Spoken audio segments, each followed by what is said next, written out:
happy, everything's working great. No, you're not going to get any of my dinner, Scribbles. I worked hard to cook these Cheetos. Okay. We're live. Oh, great. All right. Well, don't worry. I got lots of sleep. I had a fever dream. Dreamed I was different timelines, like Multiverse of Madness style. It's just great. Just great. So were you evil Crash with a third eye then? No, but my one friend was like a professional football player for the NFL, which is not something that he would have ever done in a normal timeline. So, No, but that sounds pretty cool. Yeah. And one of them, I worked at a Starbucks. That wasn't great. So that is less cool. Yeah. Having worked at a Starbucks for a couple weeks, I can agree. It's not cool. All right, let's get them factspiration questions going. All right. Factspiration questions. Got to roll a D300 to get this thing started. Oh, shit. Oh, yeah. It is nice to be in a place prep-wise where I felt like I could take a nap instead of prepping, so that's good. Hard work paying off. 110. If your character had time to pick up any artisan tool, game set, instrument, etc., what would it be? Well, that's a pretty innocent question. Okay. All right. So go ahead. Throw that into chat. All right. Looks like Scribbles gave up, took her tears, waddled away. All right. Can everybody hear the music? Yep. Oh. All right. Okay. I guess I got to turn it up on my end. All right. Cool. So does anybody for 2 inspiration want to recap what happened last week? I say 2 because a lot happened, and if that puts you at max, you may give the other inspiration to someone else. But we had somebody out, right? And I want them to feel pretty caught up. So is anybody willing to do this recap for 2 DM inspiration? Oh, all right. Wayne's chucking one out. Jason also rolled a die. All right. Going once. Going twice. Oh, so close. All right. Anybody else want in? I mean, you can beat a 14. Okay. Looks like Wayne Larson's going to sum up what happened last time on Curse of Strahd Nightfall. All right.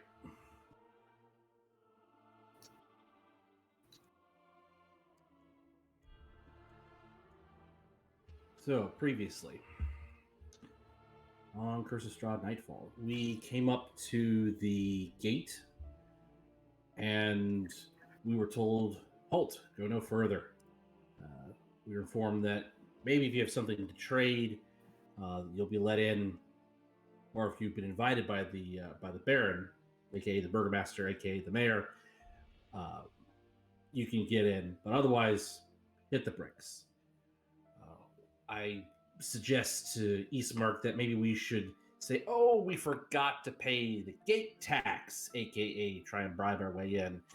And that was about to happen until Izik Strasny, captain of the guard, appeared. And he's a big boy.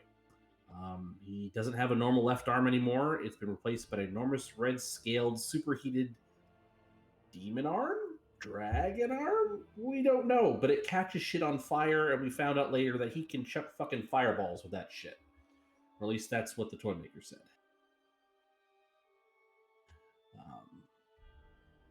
He did let us in, but he was taken aback by Arena being in the group. Sort of surprised, like to an extreme extent. Not what we were sort of expecting out of him. And we also learned that, in Vallakovich, all is well and all will be well. Malicious unhappiness is not allowed. Izik said he would see about getting us invited to the Baron's house for dinner, while we were sort of given the basic ground rules by the gate guards. Again, no malicious unhappiness, don't mention the Dark Lord's name, festival attendance is mandatory, and you can be pressed into service to set up and clean up those festivals. No thieving, no brawling. Hurting citizens will get you exiled and probably murdered by the denizens of the forest. Murder is a hanging offense, and abuse of domestic animals will be punished to the fullest extent of the law. We love our puppers and kittens in this town.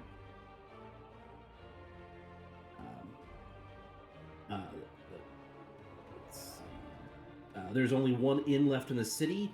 Inn number 1 burned down. Inn number 2, the husband and wife owners ate each other and died. You can fill in the blanks on whether that was cannibalistic or sexual, dealer's choice.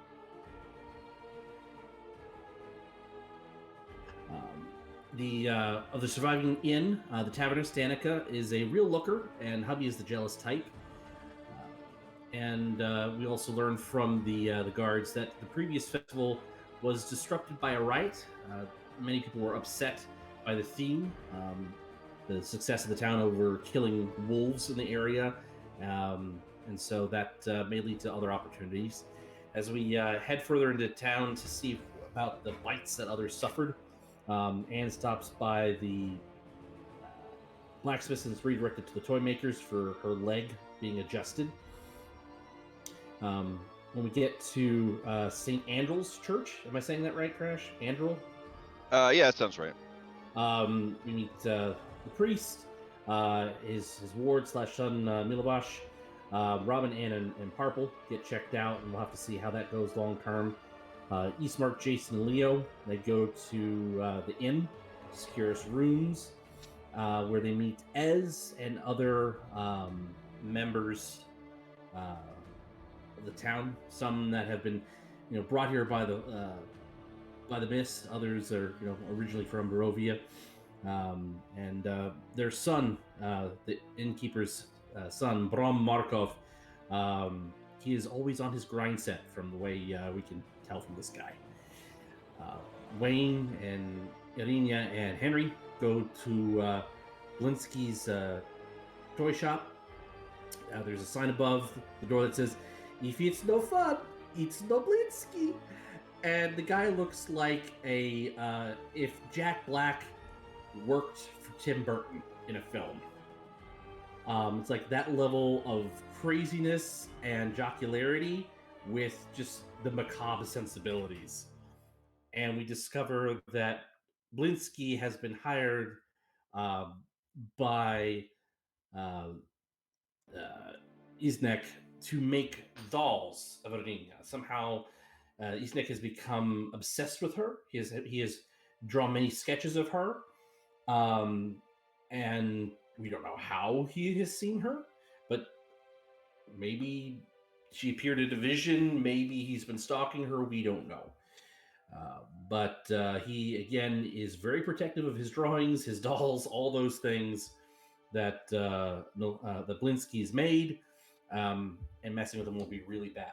Irina has been traumatized by all this information, and is kind of shut down as a result. But Wayne, I still asked him to see if he could make a bullet, or make bullets for us. So we'll go back later tonight or tomorrow morning and see. Hopefully Piccolo the monkey's still alive when this is all said and done. Because when I left, he was going to try and cut a live round and the monkey was holding it. So we'll see. After we sort of get settled and washed up at the inn, we're given a task by the innkeeper's wife, Danica, to check on her husband's family's vineyard. Apparently there's a falling out. They think maybe that was the cause of the wine trade drying up in the region, but it could be something more sinister. We're going to get paid to go and check that out. We also are all formally introduced to Ez, and she has potentially weapons or other resources that could be useful. Also heading out west, so that's something else that we can potentially work on. After getting cleaned up, we go to dinner with Vargas Vallakovich, meet his wife. Their biological son, Izek Strahd, I guess, has been brought into the family as well, and the Baron's very well-trained dogs. After realizing just what a charming person he is, we are also tasked with potentially going to work for him, but we would have to keep it secret in order to infiltrate various organizations that are going against his interest in keeping everyone happy, keeping morale up. So that is something that we will have to discuss further post dinner.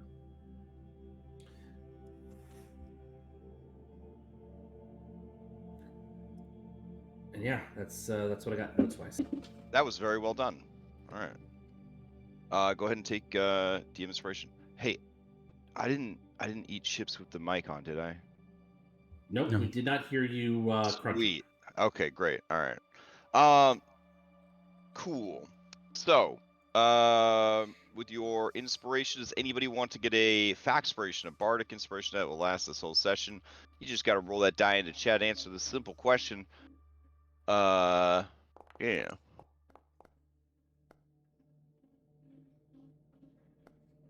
Also, the question I posted after that question did not come up. That's question number 100, a hated question, a difficult question. Question that will test every fiber of your moral being. All right, Robin, go ahead and give us an answer to this factspiration. I think Robin is, especially with art dead, I think she would be very interested in learning more like card stuff. So anything with like cards and coins and anything related to magic, but especially card stuff. She's already got some of it, but going for more. All right, sounds good. No, Okay. it came up. It's just very hard to read. Oh, yeah. You have to pull it out. The when you. It's not showing up when you pop it out. It's just No, you got to make the window bigger. There you go. Yeah, there's a little like bottom right hand corner, and you drag it until it's readable. It's like a secret message. Yeah, that's a rough one. It should also say at the end, re-roll this question. No. Oh yeah, re-roll and do another question. Yeah, yeah. So it's an extra hard mode. Take 2 Uno. All right. You may ask the same question of any NPC that you've met during your adventures. You know what? Let's we've got some new people around. But I don't know who any of them are. You know what? We'll see what Irinia would do. Oh, during your recap, did you recap everybody that came to dinner, like Lydia and Victor, and all that, or? I just touched on that. I just said you were introduced. I didn't go into. All right. Yeah, Fair like, why enough, is Jessica Fletcher here? Oh, that's Elisabetta. Elisabetta is sorry, Elisabetta. Elisabetta is the maid for the family. Yeah. Gotcha. So yeah. She also sells murder mysteries in her spare time. I mean, yellow exclamation mark appears above her head. I'm just saying, there is a murder mystery she does need help solving. So just throwing it out there. All right. So who'd you like to ask the question of? I'll ask Irinia. That's fine. Okay, Irinia. Irinia would like to take proficiency in mobile phone. She wants to get a hold of one of you guys' mobile phones, and she wants to figure out all the secrets held within. So that's what she wants to get proficiency in. Before that, she thought it'd be cool to learn how to be a wizard. She thought maybe she could be a wizard, but now she'll be content to just learn how to use cell phone. All right. So we begin. Let's see. Put on some music here. All right. And it ended with some people going outside to have a smoke a pipe, as it were, with Baron Vargas Vallakovich, and some people lingered behind. So if you are lingering behind for coffee and biscuits with the missus, you may stay here, and if you're going outside, move your mini over here. That way we have a better sense of who's going where. All right, looks like everybody's content to where to go. You want to go smoke a pipe, Robin, or you want to stay in and have biscuits and coffee? I mean, biscuits and coffee. All right. Eastmark feels like his work is not done, but he also doesn't want to leave Irinia alone with Izek. but he's gonna go outside. Probably Alright. the best thing. I doubt he trusts Jason Wade enough for us to do stuff on our own. Oh, I also mentioned in chat. Let's see. No, I think we're good. Actually, I think we're good. Okay. So when they head out, let's see, Robin and Anne, and Ez, you guys are still inside. Seeing that dinner is over, Victor goes to excuse himself and says, well, it has been a pleasure, but I must return to my studies. Perhaps we'll talk again soon. And he kind of gets up and goes Yes, to leave. I look forward to meeting with you tomorrow, Victor. Yes, tomorrow, of course, of course. Mother, it was good to see you. And he heads out of the room.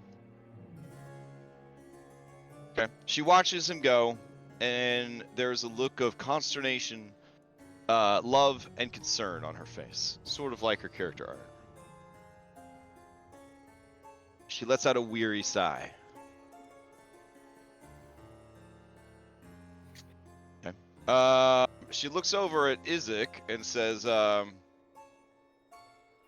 "Oh, Isaac, there's no reason for you to linger. It's just the ladies here." And he kind of snaps out of whatever sort of trance he was in, and he says, yes, of course. I must go check on the night guard. Good evening." And as he stands, he looks at Irenia directly, and he says, "How long will you be in town? I would very much like a chance to speak with you, but my duties call me."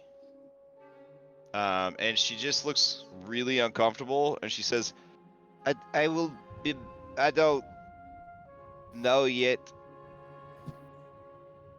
And he says, "I understand. Please be safe. Even Vallakovich has many dangers after dark."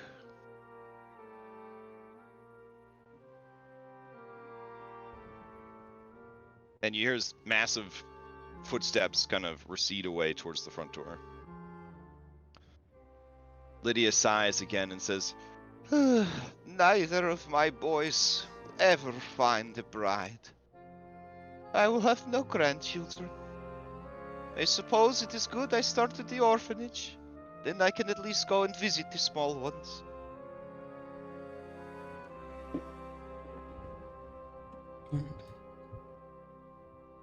Listen, you don't want to give up hope yet. Isaac is married to his work, and, well, as much as my husband loves him, he is adopted, so it's not like he could carry on the family's legacy, and Victor is just so strange. We tried a matchmaking, but it did not take. That poor girl. What My happened to husband. the girl?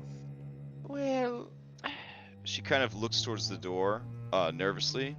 My husband likes to think that perhaps it is because the washerwoman means him ill, but I think it's more than that. Something happened with Victor and the watcher daughter.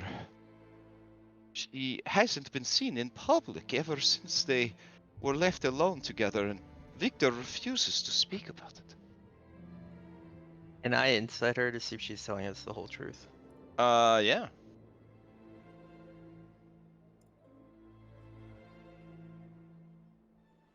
Okay, so given that she was extremely vague, yes, she's told you guys the whole truth, like evil genie answer. But it definitely disturbs her greatly, the outcome of their meeting. And she says, "And now we have servants disappearing and all sorts of things. I just don't even know what's going on anymore. It's one festival after another, and just a whirlwind of events and happenings that seem so far outside of my control and understanding. I visit my brother as often as I can to try to gain some guidance, some clarity from the Morning Lord, but I don't know.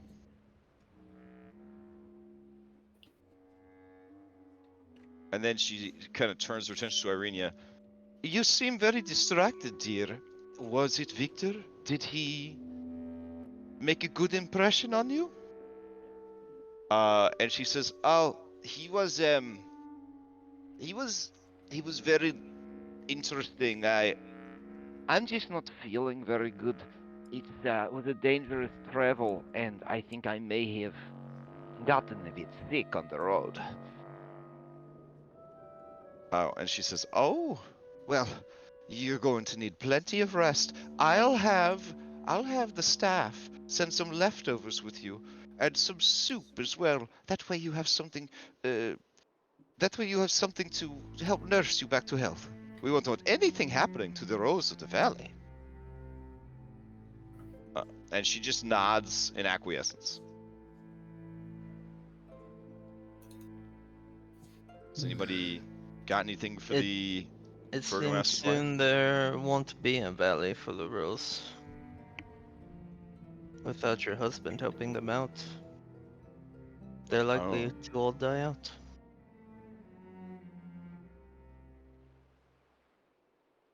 She looks a bit guilty and says, I tried pushing for the roads to stay open, or at least for us to offer to open our gates to the other settlements, but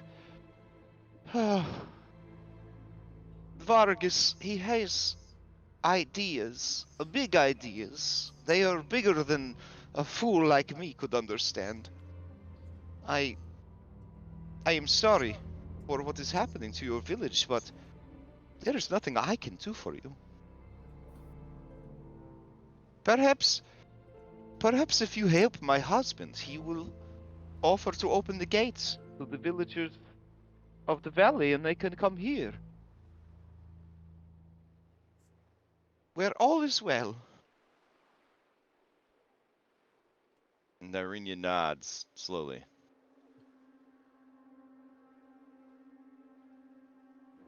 Alright. Anyone else got anything for her? Otherwise, we'll cut to outside. Alright. So outside, slight drizzle as you guys are kind of on the back porch, looking over the smallish backyard of the property. It is well maintained, and not particularly ostentatious. Certainly does not live up to the interior decorating as far as a display of wealth and material belongings. The Baron takes out a very fine pipe and begins to expertly pack it. Does anyone else have such things? Eastmark will pull out his pipe and begin to pack it as well. Pretty sure Leo got a nice stash of. I don't feel like Leo would be too keen on sharing cigarettes. Yeah, people like Leo pretend they don't have cigarettes when they would be in danger of having to share their cigarettes. People You know what like I'm saying? Leo carry 2 packs, one with only one in it, and then a full pack, and then every time someone asks, they're like, it's my last one, they show it to you. You were in the Navy, you know. Yeah, so he yeah, he definitely looks around and he says, oh, Baron, I thought when you invited us out for smokes, everybody was being taken care of. And the Baron kind of cocks an eyebrow and he says, who doesn't have a pipe in these times? Oh my goodness. All right, hold a moment. And he looks to the dogs and he does like a whistle. And Wayne, you're understanding that the whistles have different tones, and this is the stay whistle. he heads back into the house, leaving you guys alone with his two massive dogs on his back porch. Do they behave any differently in his absence? They behave eerily well trained, like dogs from a Snoop Dogg video. Like they just stare ahead into the night, waiting for their next command. Like two fucking presidential like Secret Service guys. Okay then. Dunbar lets out a low kind of whimper because he just doesn't get what's wrong with these dogs. And you know, with your background, that it's not that anything's wrong with them. They're just that well trained. Something that the Dunbar, who considers himself pretty well trained, isn't even ready for. It's like meeting a real Type A person for the first time and being like, what is wrong with this person? All right, you guys have any secret conversations to have while he's fetching some stuff? What do you think? He could be edged towards reason if we... What he does, I think it would bring the whole town into risks of, the Lord.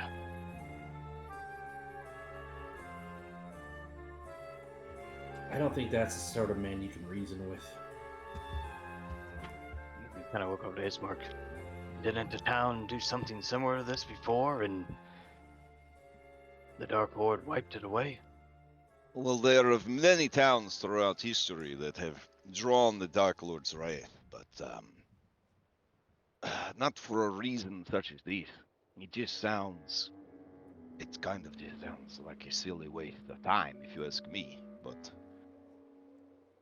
and you guys hear his footsteps approaching, and you see the dogs kind of tense in anticipation. The door opens, and he has a platter with nicely rolled cigarettes on them. And he says, we will smoke with these papers instead. That way no one feels outmatched, outclassed, or left out. And he kind of tucks his pipe away. Very kind, Baron. Thank you. Does anyone not partake of the Baron's herbs? Wayne partakes. All right, Dunbar passes. So. I mean, I'm sort of just, expecting him to. yeah, well, you know, I just wanted to clarify. I mean, if he really wants, I mean, we can shotgun, but listen, I don't think he wants. After Skull and Shackles, I have to just be very clear about some things, you know. So we had a lot. Yeah. All right. Okay. So it sounds like everybody smokes the cigarettes. These are unfiltered, hand-rolled cigarettes with old-timey fantasy world tobacco. And if you are into smoking tobacco, it is probably a pretty good experience, honestly. A very strong like taste and hit compared to what you might be used to, but also like a cleaner one because there's just no additives or anything, right? They're just here to smoke the herbs. And so as you guys are smoking and, you know, puffing away into the night, the Baron finally says, Ismark, I hope you didn't feel insulted by some of the things I said during dinner. But they are true. If you look at the history books, one by one, settlements of Barovia have slowly died. It starts with something innocuous, a death, a tragedy, an ill-conceived plan.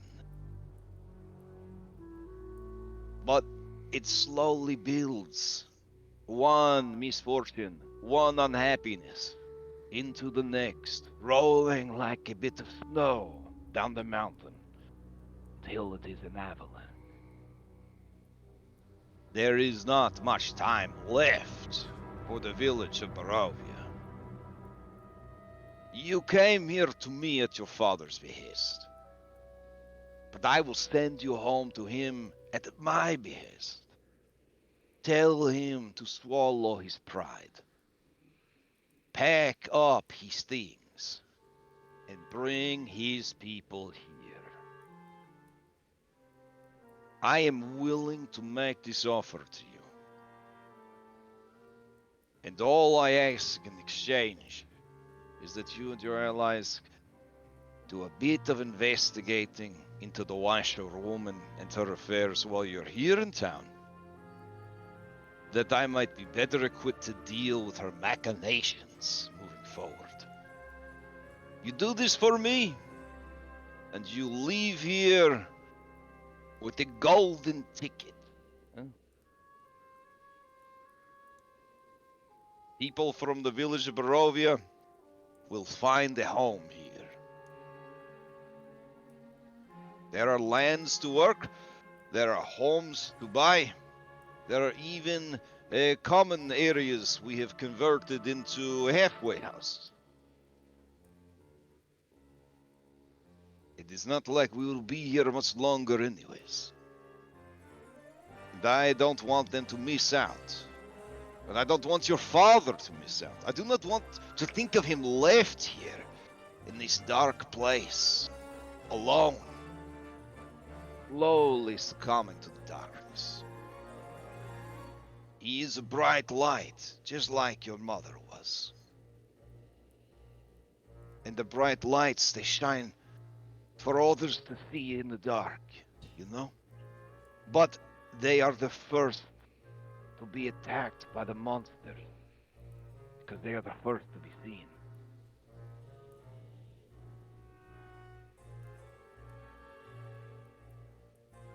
And Eastmark looks really thoughtful, and let's see, who's outside? Let's look at these passive insights. Yeah, none of you guys have any idea what he's thinking with your passive insights. And he says, I understand that you are being very generous right now, very generous, but you must,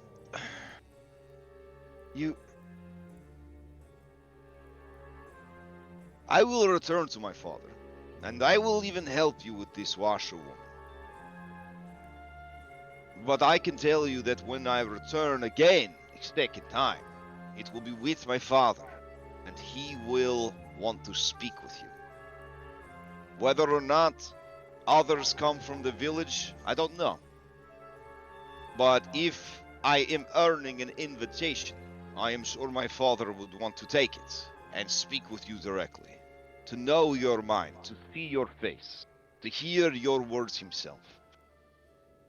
And perhaps if I knew a bit more of what this grand plan was, I could convince my father that it is the best course of action to simply come here at your behest, to leave behind our livelihoods, our homes, to become part of Vallakovich. And unless anybody helps him, I'm going to roll Eastmark's persuasion by himself. There we go. Wayne would Okay. sort of look between the two and kind of pipe up and say, forgive me, Baron. It's a matter of salesmanship. Eastmark has to sell his father on your grand vision, and understanding might help him tailor the presentation, help you succeed in your goals, as well as helping the Valley of Barovia. You're only helping yourself by sharing the knowledge. All right. With your assistance, the Baron seems to warm up and says, well, listen closely, gentlemen. I understand that you outsiders, you don't know everything about magic. Am I right in this? Wayne will nod. Well, my ancestors were wizards. The arcane bloodline runs through my family tree, like a mighty glowing sap And let me tell you, I have kept some books a secret, even from the Dark Lord. I read these books, and I learned much of the nature of magic and of belief. This world, Barovia, it is not real. It is a prison. A prison for the Dark Lord. We are here by accident. We are here to be punished for the crimes of our ancestors' service. You are here by mistake or by intent of the illest sort. But magic is belief. This world is a prison of darkness, of gloom, of terror. But what if it was not? I am building a better world. I am teaching people to be happy. I am teaching people to be optimistic. I am showing them to find joy, even in the darkness. And with each week that passes, each festival that is successful, every time someone utters the words all is well, we grow stronger. And soon, yes, very soon, we will break free. Do you understand? This place cannot hold us anymore, for we will be too joyous. We will be too full of hope and Vallakovich, and all within it will be transferred out of this prison, back into the real world where we came from. It has happened before, but we were made to forget. And it has happened in reverse. The lands of Darkon. They were never neighbors to ancient Barovia. They are from a completely different land, a different world. But they were somehow pulled into this prison. Perhaps to challenge the Dark Lord. Perhaps to give him a distraction. Mordheim to the northeast was the same way. A realm of goblins. But in the historical text, there was no Mordheim, there was no Darkon, only Barovia. Things change, and they can change again with belief.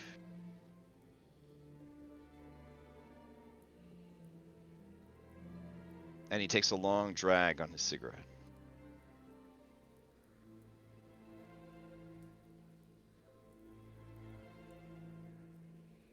Eastmark looks stunned, for lack of a better word.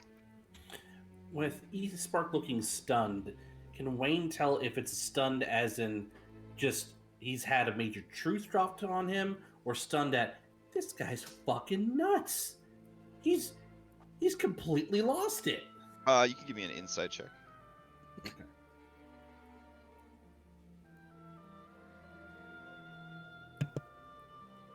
Yeah, Eastmark's like, wow, this guy's fucking crazy.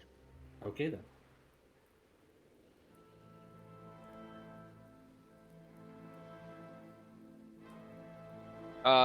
Leo says, yeah, man, I get that. I'm picking up what you're putting down. That makes sense.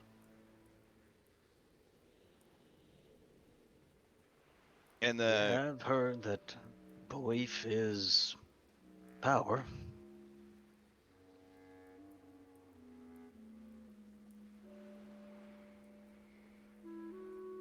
all right, so the Baron says, there, see, now you know, but please, it is dangerous to speak of such things, and I wouldn't want anything to happen to you. It is better the people find this out organically. One day, they will wake, and the sun will rise again, and they will know a new world. Perhaps the world we came from. Perhaps something else. But all I know for sure is they will be freed from this darkness.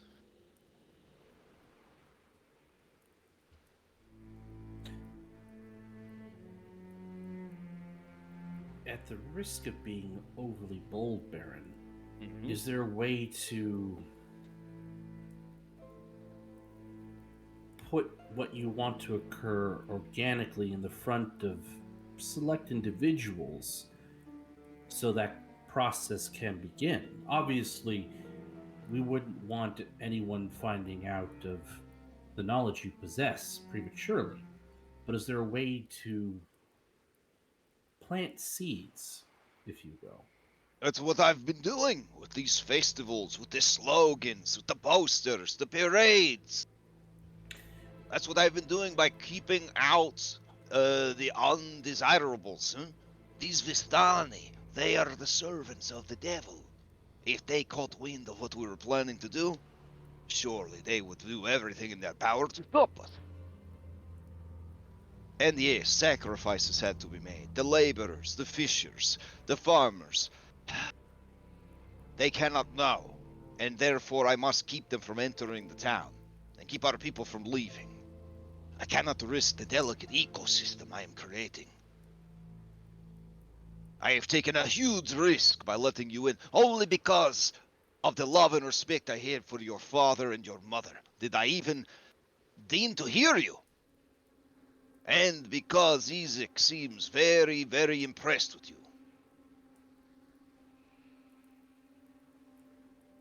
Ugh. I didn't know Yeah. he saw us in such high regard.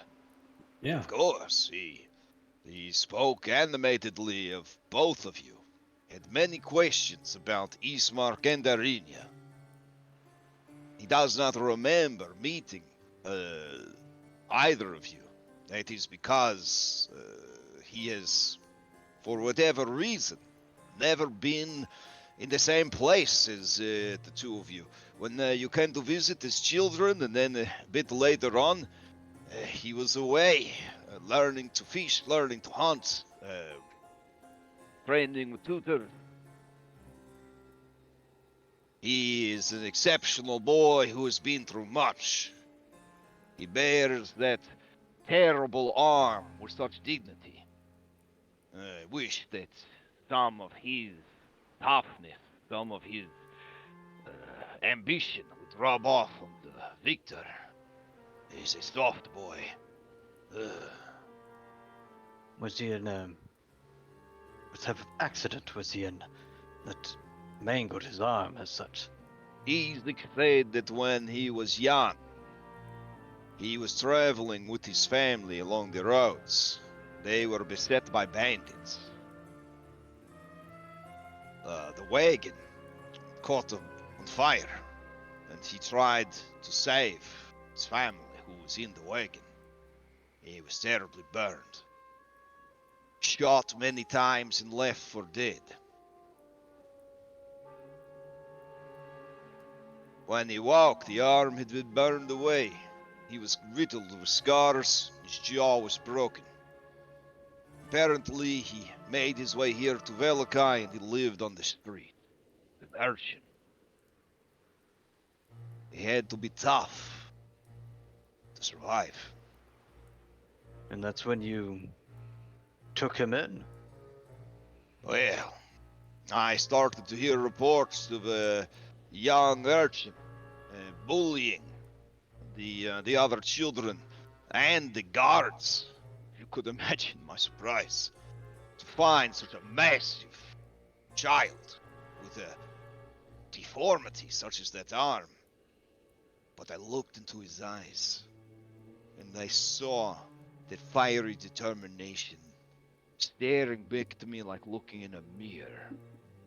I knew right then and there, this boy had power. This boy had potential. So I took him in. I taught him right from wrong. Now, look at him, captain of the guards.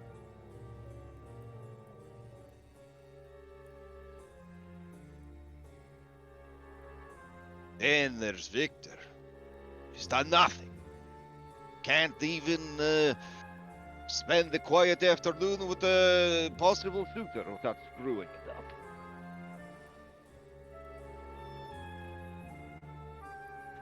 Surely some of your charm is rubbed off on him. He can't be that, that awkward, can he? He has a soft heart like his mother. Hmm.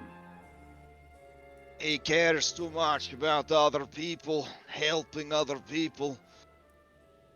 What he should be concerned about is leading other people.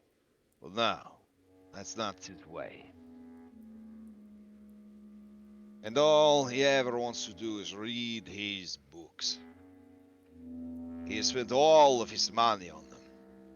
And I know, he has stolen some of mine. He has people that work for him that bring him books without my knowledge. A dangerous game. The Dark Lord watches closely the trade of such things. But that idiot down at the bookstore, the spy in mine, I know he's been helping Victor. It is fine. The boy deserves to have his own interest. And I should be more patient with him, but it's hard sometimes.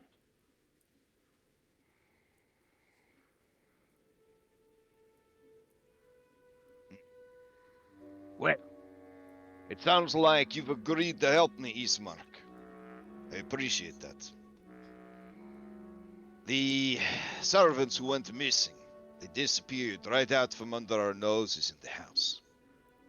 You can start your investigation within the house if you'd like. Otherwise, whatever you think works best for you. I will have Isaac prepare for you some deputy badges. Nothing fancy, you can't be enforcing the law, but you can at least show them to the guards so that they can let you pass in and out of the city in case your investigations take you out into the surrounding farms and fisheries. And the guards, not only will this give us free passage, but they will allow us to conduct business on your behalf without interfering? Some can be a bit overzealous, but it should help you navigate such interaction. Thank you, Baron. Understand, though, that any abuse of such power will be met with suitable punishment. I love this town, and I will do whatever I have to do to protect it.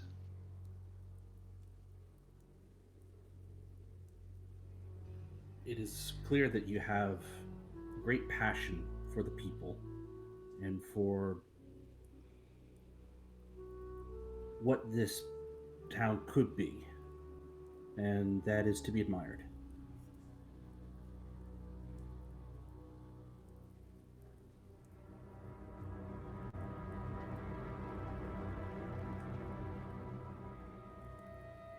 I just want to make sure that Thank we you for- we don't. Hmm? Wayne was just going to say he wants to make sure that the Baron's goals aren't blocked off by people with smaller vision. Oh, yeah, he likes those words. He likes that a lot. Yeah. Yes, and we all appreciate your herbals. If you don't mind, where were you able to acquire some? If was it grown here or was it traded? Well, that is a great question. The tobacco trade has all but fallen apart. It is very hard to get a good harvest of tobacco. Frequently, it must be traded from the Vistani. But Lila, a local herbalist and midwife, she does seem to have a supplier, though she doesn't reveal who exactly it is. If you can afford her prices, is a good place to purchase herbs.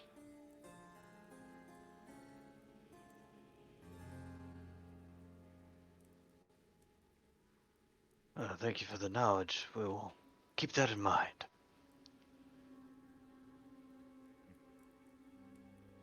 From the balcony, can we see? Does it face towards the city or like beyond?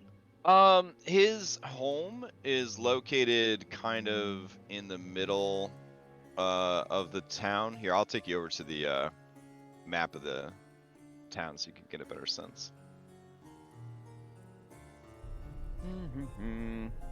All right, so you guys are actually right here. So yeah, like from the balcony, I believe you would sort of be looking out like over the wall, towards the woods and the farmlands beyond.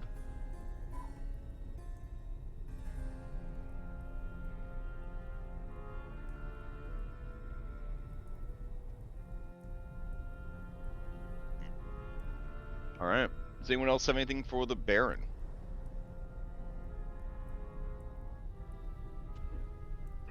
All Baron, right. may we ask you questions about the servants that have gone missing?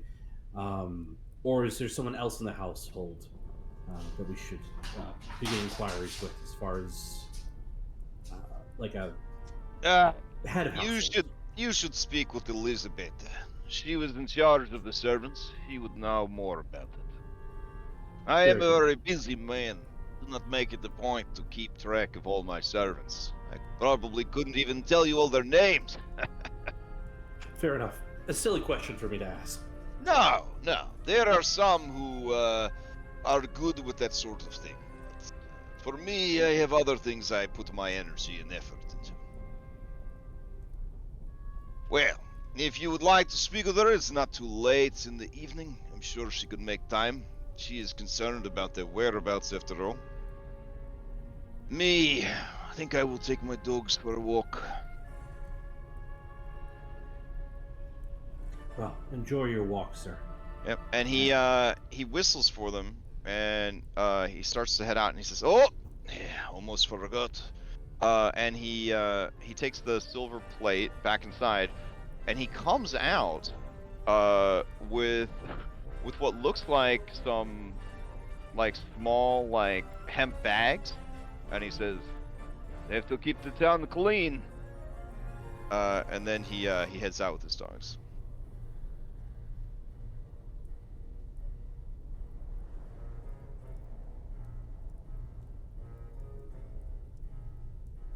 All right, so you guys head back inside. Do you want to switch to the Clue-style top-down battle map of the house, or do you want to theater of the mind it for a bit more? You can theater mind it for a bit Yeah. more. Okay. Yeah. All right. Sounds good. Okay.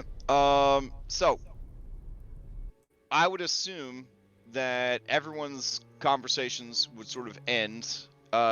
Ladies, you would kind of get up and then see the gentleman sort of coming from outside back inside. And then Elizabetta would approach and say, "Oh, well, I hope you had a wonderful meal. I was instructed to provide you with this."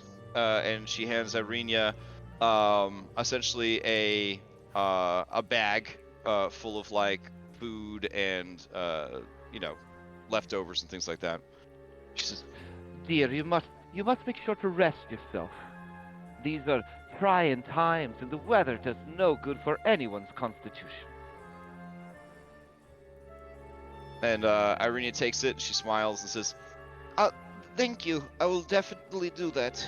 It's been a long day. I will definitely have this soup and leftovers to bolster my strength."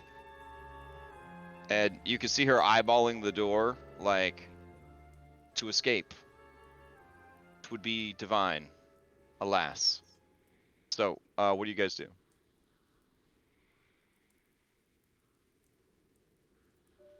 Robin, you got a moment? Yeah, Robin will nod. Okay. You guys do a little micro hero huddle over there? Okay. What's going on? How was Victor and your after party? He didn't really stick around. He kind of excused himself and left. Hmm. As his father seems to be very not thrilled with him, but he does have a heavy interest in books. I didn't know if we could probably. I don't think he's coming to the meeting tomorrow, but we could probably persuade him to meet with us. As we do have a few books of our own that we could bargain with.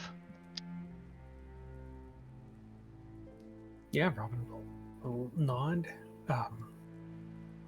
Yeah, if you think there's information we can get from him, or I don't know, something that he has that we need, why not? His mother called him a trained. He has a laboratory, which could be useful if it's what I think it is. She's nodding. Yeah, his mother wasn't thrilled about him either. She wants to marry him off, and I don't know. She seems like she doesn't understand what's going on with him either. She has a preferred type too. Kind of glance towards Arena. Yeah, there's a lot of that going around. It seems like here. Yes, it's probably best if Arena doesn't come tomorrow. Yeah, and with is it Isaac? How are we saying his name? Isaac, I believe. Yeah. With Isaac out there, we just need to make sure we're kind of keeping an eye on Arena as well here. I think as long as we're in this town. Not that any of us could do anything to stop him, but still. Now, don't say we can't do anything. Glance to Anne. Right. Exactly.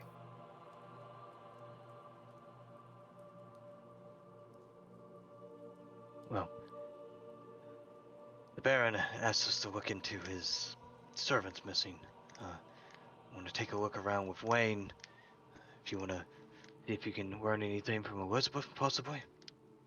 Yeah, Robin will not. I'll go talk to her, see what I can find out. And Robin will, unless you have anything else, Robin will kind of turn around and walk back over to Elizabeth. Yeah, I'll head back over to Wayne and Leo. Okay. Jason, I will join the search party. I've got a good eye. Ah, and a good ear, too, it seems. They're alright. So yeah, Elizabetta is just looking around at all of you and says, so I should get your coats and your boots then, yes? Elizabeth, if you don't mind, my friends here just mentioned to me that there's a couple of members of staff here that are missing. Oh, you see the yellow exclamation mark appear. Doing above her head. Yeah, Robin will right click on that. Okay. She says, oh, it's the strangest thing. They just disappeared without a trace. Left all their belongings. Just disappeared. No. When was this? I would dare say they vanished. I mean, that's pretty incredible. That, I mean, magic, I guess. When did they vanish? Oh, the first went missing about 2 weeks ago, and the other, just a few days ago. So separate times. They didn't just vanish at the same time. No. Who disappeared first? You see a loading screen come up. Hold on a sec. Let's see. And it was 2 weeks ago the first one went missing? Yes. 2 weeks and 6 days. All right.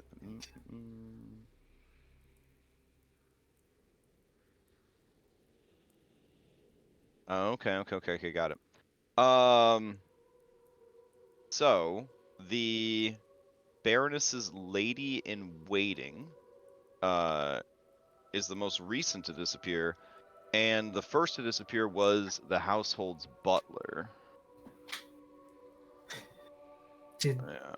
Did And I have their names. Hold on. Oh. I believe I have their names. Hold on. Let's see. I mean, I feel like Elizabetta should know what their names are. Yeah. Okay.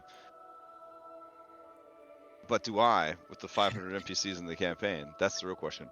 The butler's name was Udo Lukovich.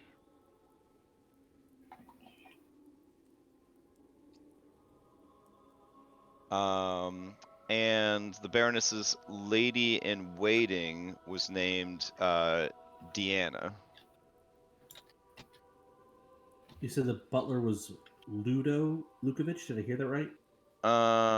Yes. Okay. Oh, sorry, Udo. Udo. Udo. Okay. Yep.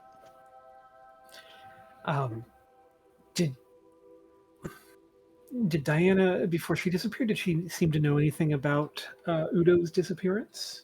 No, but she was very concerned about it. But we all just assumed that, well, we assumed the worst. We thought maybe something grabbed him while he was out at night. So he didn't disappear here. He was just in the city, or?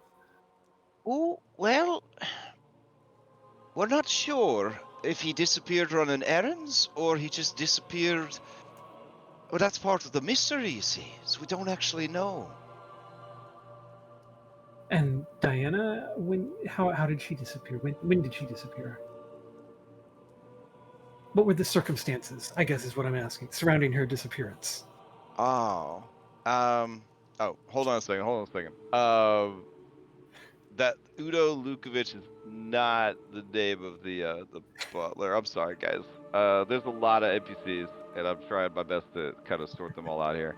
Okay. I need to pause for a second. I'm terrible at Dungeons and Dragons. Hold on. Uh, okay.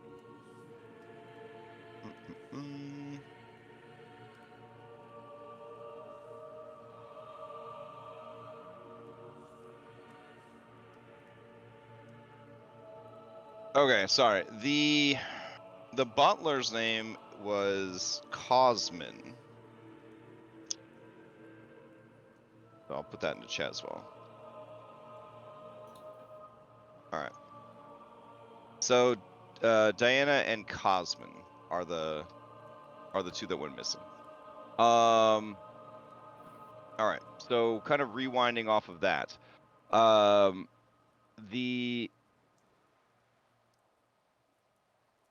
She kind of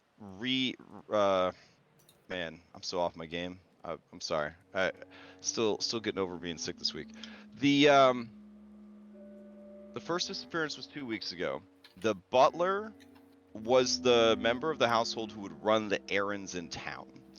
And that is why they believe that he may have disappeared out in town. However, Deanna never left the property to run errands. She was content to stay on the grounds and stay in the house, and she also disappeared. So that's when they started to get very scared and very concerned. And this was only a few days ago that Diana disappeared. Mhm. And they thought at first, like, oh, how sad, our guy went missing. And like he didn't, obviously something bad happened because he's a loyal servant and he wouldn't have just noped out on us. But where did he go? Why did he leave? Was it foul play? And that's why the Baron thinks that there's some foul play at work, right? Because this guy, for all intents and purposes, vanished, which kind of speaks of a kidnapping. So the Baron has been on that theory since the butler disappeared. Like he refuses to believe the butler would just leave his post. Mhm. It doesn't make any sense. Then compounded with Diana going missing, now the Baron is convinced beyond any shadow of the doubt that people are being stolen away from him to be interrogated to learn his secrets. Whereas Elisabetta does not think that that is the case, but has no theory of her own. But she refuses to think that the washerwoman would just steal away people. Who does that, right? So yeah, that's kind of the situation. But she'll show you their rooms if you want to see their rooms. Yeah, definitely. When was the last festival? The last festival just ended. Okay. Yeah. And as far as does it line up with her disappearance? That's yeah. Not so much. Not so much. Doesn't really line up with her disappearance too much. She would have disappeared before the festival. Okay. Yeah, it was 6 days ago. All right.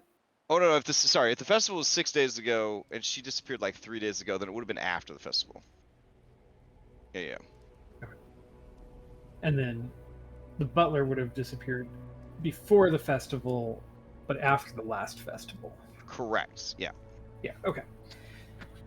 What would have been the time interval after the last festival? Also 3 days or a different time interval? Let me check the calendar. So let's see. All right. I'm glad we can interrogate you about the very specific things as you're recovering from. Oh yeah. No, it's the best time to try to run murder mystery where you don't have access to magic to instantly solve the puzzle is when the clues actually matter and my brain is a boiled egg. Let's see.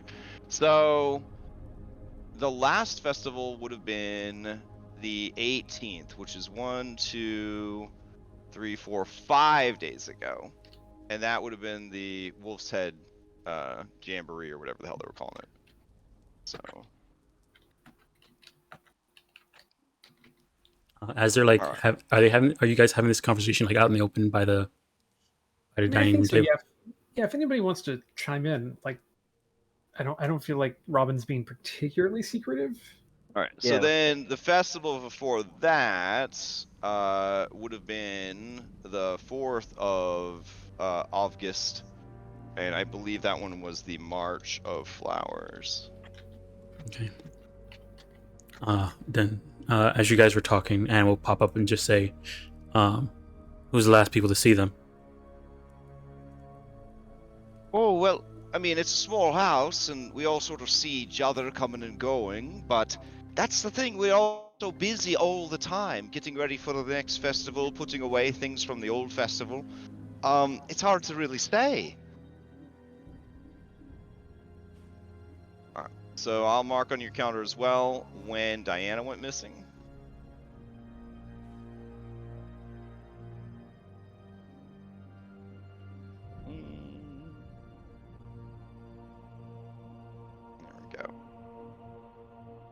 And then 10 days ago would have been the 12th, would have been the night of the full moon that the butler went missing.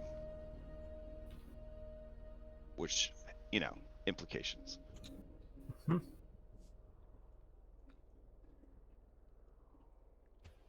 Especially considering the theme of the following festival and what was done. Right. All right, there we go.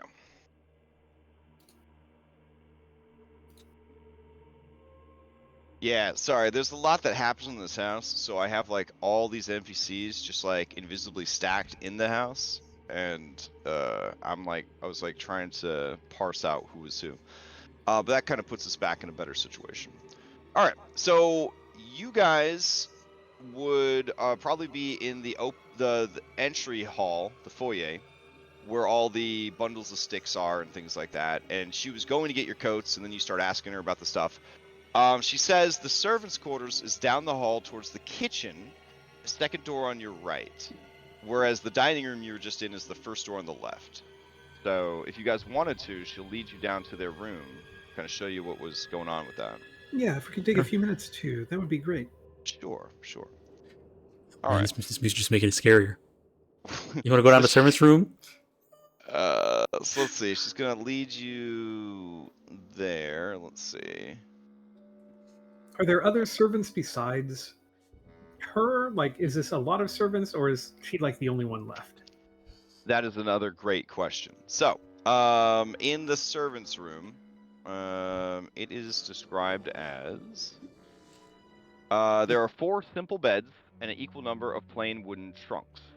So this is where the butler, the Baroness's lady in waiting, the maid Elisabetta, and the cook Marushkio live. So the maid and the cook are the only 2 left of the 4 servants.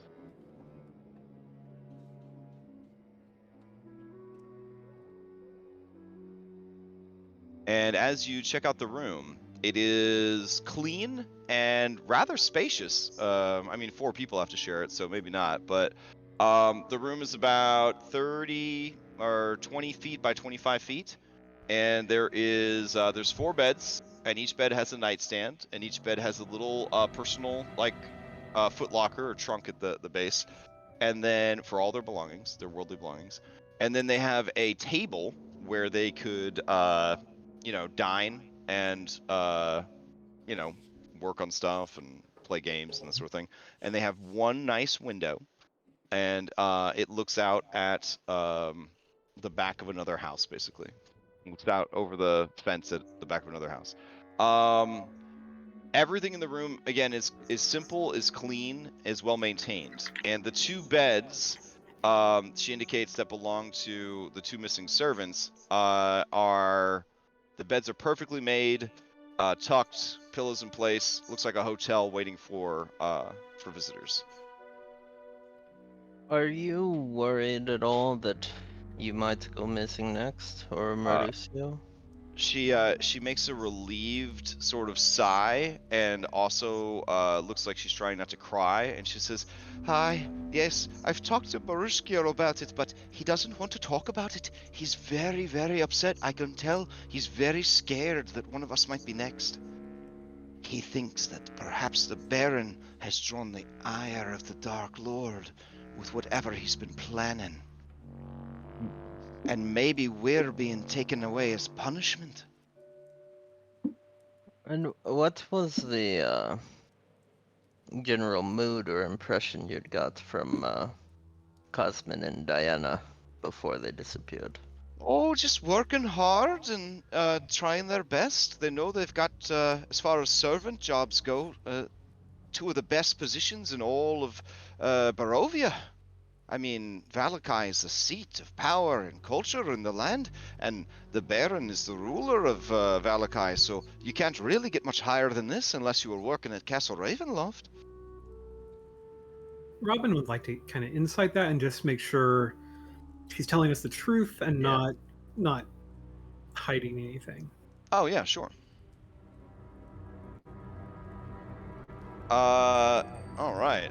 So, with those insight checks, Ez and Robin, you know that she is giving you the canned PR response. If it was the High Covenant, why hasn't the Baron replaced the positions? Oh, well, he's Being at half staff isn't ideal. Well, he's very busy, and he's working on it. But now he has such mistrust that any time I suggest it, he gets very, very upset. His ire rises immediately. So, as much as it shames me to say it, Miss Petrovna and I have been having to pick up the slack of the 2 missing servants. Robin's gonna nod. She's gonna say, Elizabeth, I know you don't have any real reason to trust us or anything. We're new to town. You don't know us at all, but it also means that we don't owe any specific allegiance beyond just having shown up here to your master as well. Mm. I just want to tell you, if there is anything additional that you know, anything that you could tell us beyond what you might say to someone who is in your master's pocket, let's say.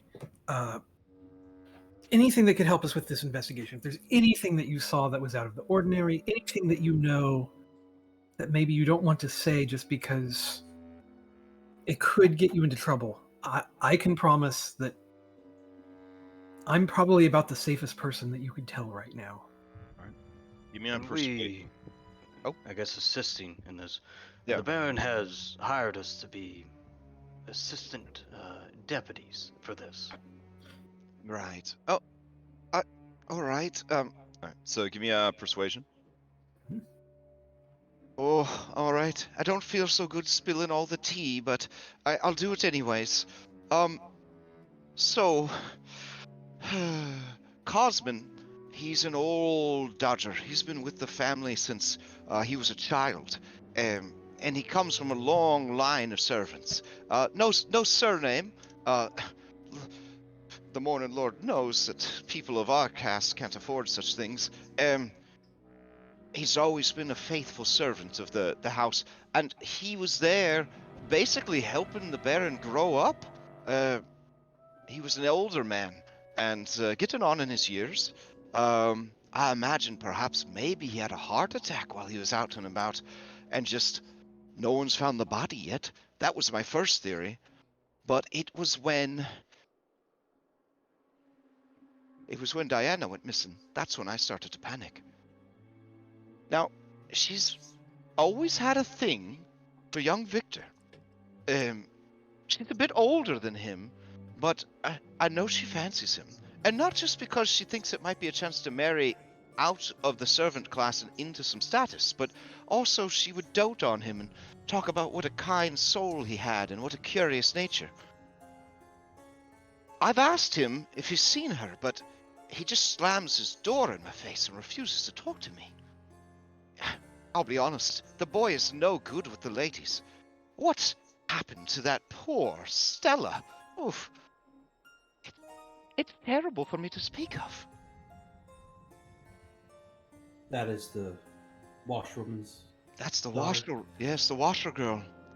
Terrible indeed to speak of, but perhaps helpful to our investigation. If there's anything, I can promise I can be the soul of discretion.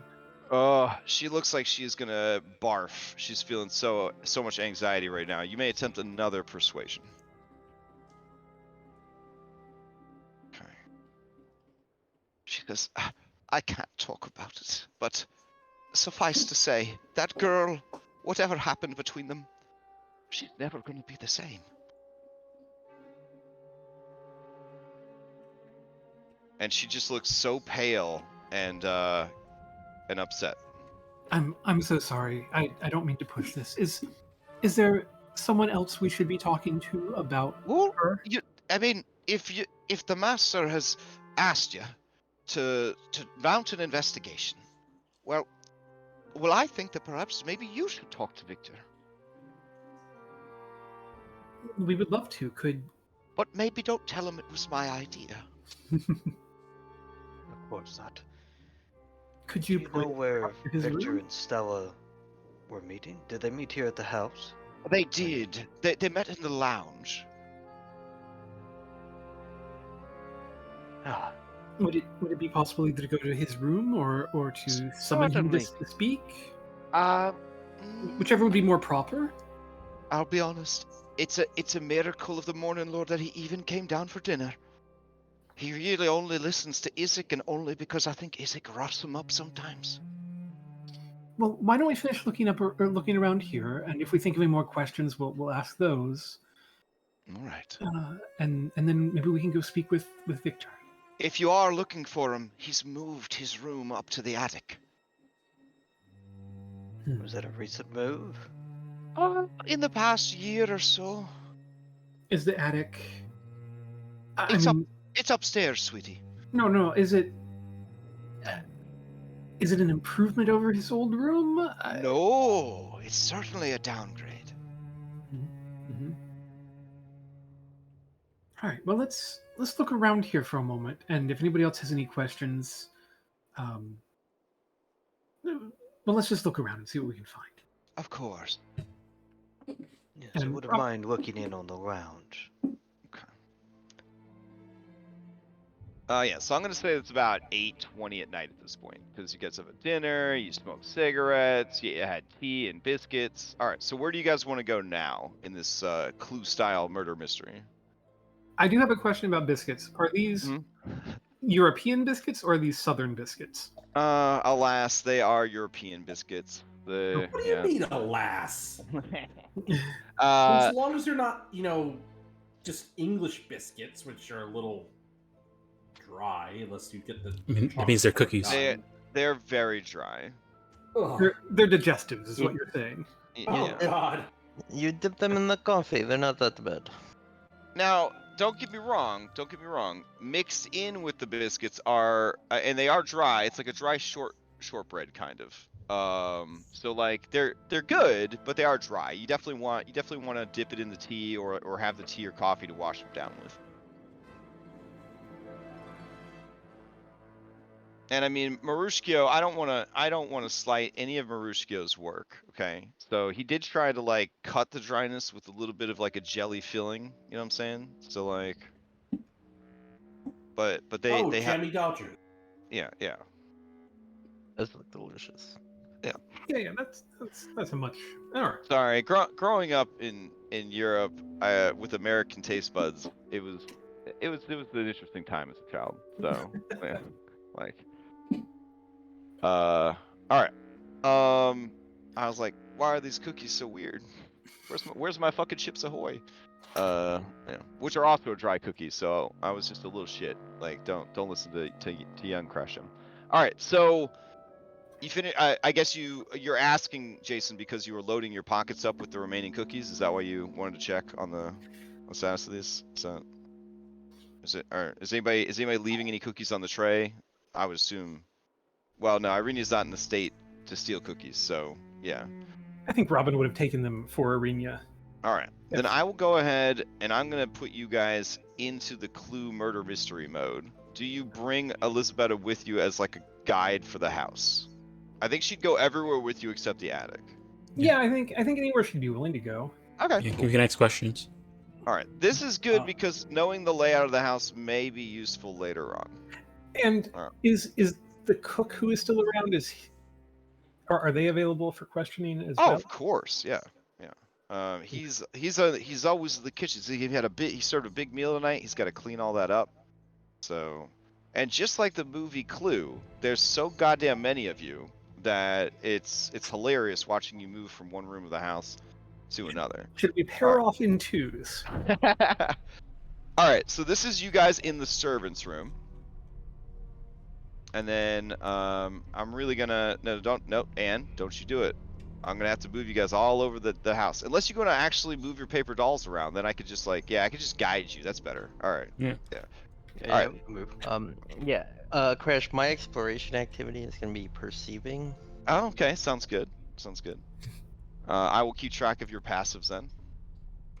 All right. So she opens the door to the kitchen, and you go into the very beautiful kitchen. So And- have we inspected this room thoroughly yet? Has anybody? I mean, you didn't go through their belongings. You just kind of looked at where they slept and asked a whole bunch of questions. I think Robin would like to at least want to check Okay. their little trunks and Yeah. under, So they're under the trunks. bed and Yeah, drawers they're and all that stuff. they're trunks. The trunks contain their clothes, changes of clothes, undergarments. Under the bed contains extra shoes and cold weather boots, that sort of thing. The nightstands are locked, and they do not have the keys. The keys must have been on them when they went missing. Robin would just ask, is there a master key perhaps to open these, or the? I mean, she blushes, but yes, she has the master key. She unlocks the drawers. You see that Cosmin had, from what you could tell, from the evidence found in Cosmin's nightstand, is that he did all the business, right? So you find like ledgers essentially in his drawer. So it's a lot of writing equipment and papers and books and things like that, where he was kind of keeping the house books. And if you were to look it over, you definitely get a good sense of the Baron's fiscal dealings, at least on the record fiscal dealings. At cursory glance, as you start to look at it, you do hear Elisabetta clear her throat in a meaningful way, as if to say, what is the family's finances have to do with anything, sort of thing. Yeah, Robin's going to point to the book. She's going to say, I only want to look around the dates of the disappearances to see if there's anything unusual that might stand out. I'm not looking for details about the family, just about the disappearances. Oh, what was the Alright, last time they purchased something? So, you do see, obviously, that, you know, the ledger stopped being filled in 10 days ago. The last errand it looked like he was going to, or that he ran, was to procure a book from the Spine Mine for Victor. Robin will remember that. And we'll tell everybody else. Wayne will. Wayne's just letting things unfold, but he will quietly go up to Robin and say, "If at any point you need me to distract her, just give me a sign."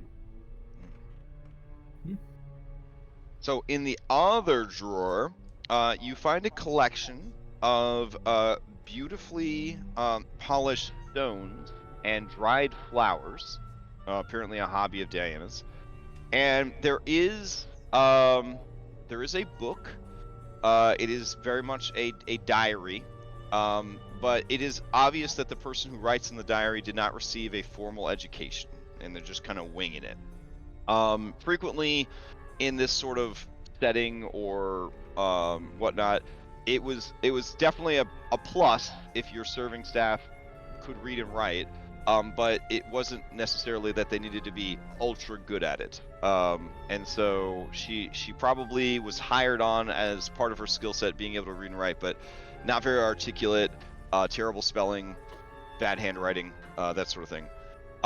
And basically it just talks about things happening in the house. So I'll just kind of read off some of these. I'm not going to make you guys read this woman's diary, but as you kind of flip through and you get another hem throat clearing from Elisabetta, who feels like this is very untoward to be reading this missing girl's diary. But at the same time, there's a part of her who really secretly wishes she could be solving mysteries, so she lets it pass. So she's afraid of Isaac. She's heard rumors that Isaac has killed people before, and she has no doubt that he would do it again. No one knows how he got his cursed arm, and all are too afraid to ask, even the Baron.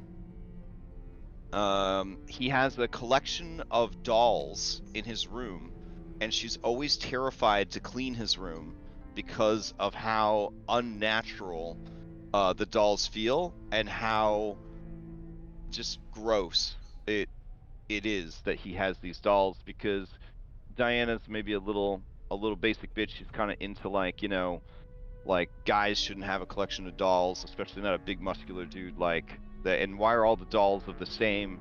All the dolls look the same. It's not even like he's collecting different dolls, but it's very strange. It's very strange. And also apparently she has caught Isaac having tea party with his dolls, and she got the feeling that if she ever told anyone, he would kill her. And then there's a section in there about Victor. She's watched Victor grow up, and he went from being such a scrawny, weak boy into being such a interesting, intelligent, and mysterious man. And so you get the sense that she is attracted to Victor because he is kind of emo. You're getting that vibe that she's into emo boy. She likes how angsty he is. She likes how mysterious he is. How rude he is to her. She's into that. And then she is always trying to find out what he is doing and be of use to him and be of help to him. And there's also an entry about the fateful meeting with Stella Washer and how overjoyed she was that it went so poorly. and that if I didn't know any better, I would say that the girl had been stricken mad, unable to speak, didn't know who she was, just left the house a babbling fool.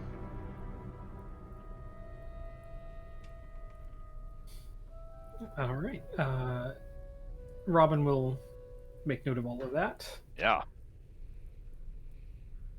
And she might give the sign for the distraction. I don't know, because it might be useful to carry this with her.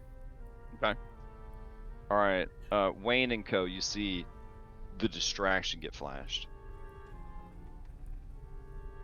Elisabetta is definitely peering hard at what's happening over there. She's gonna use good for something to gain proficiency in perception, so she can keep an eye on what's happening here.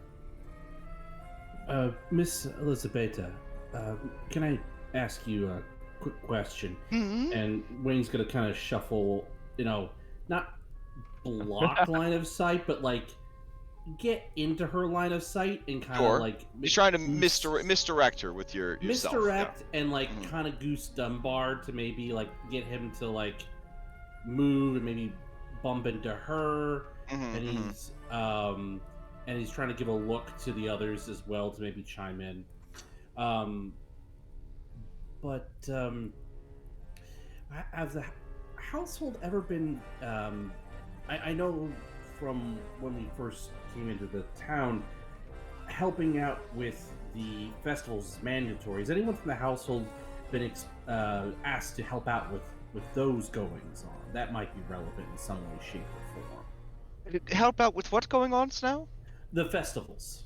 Oh, like the most recent one, because everyone has to help with the festival. Oh, everyone has to help with the festivals. Okay. Yep.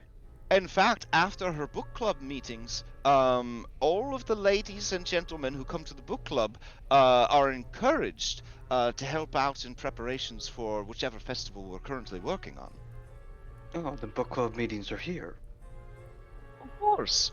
Oh, you must be confused. Lady Washer has her own book club, but my mistress, she has always had a book club. She calls it that so people don't feel so bad when they come. She's teaching everyone how to read, you see, because there's no school anymore. So she offers free reading lessons. Ah.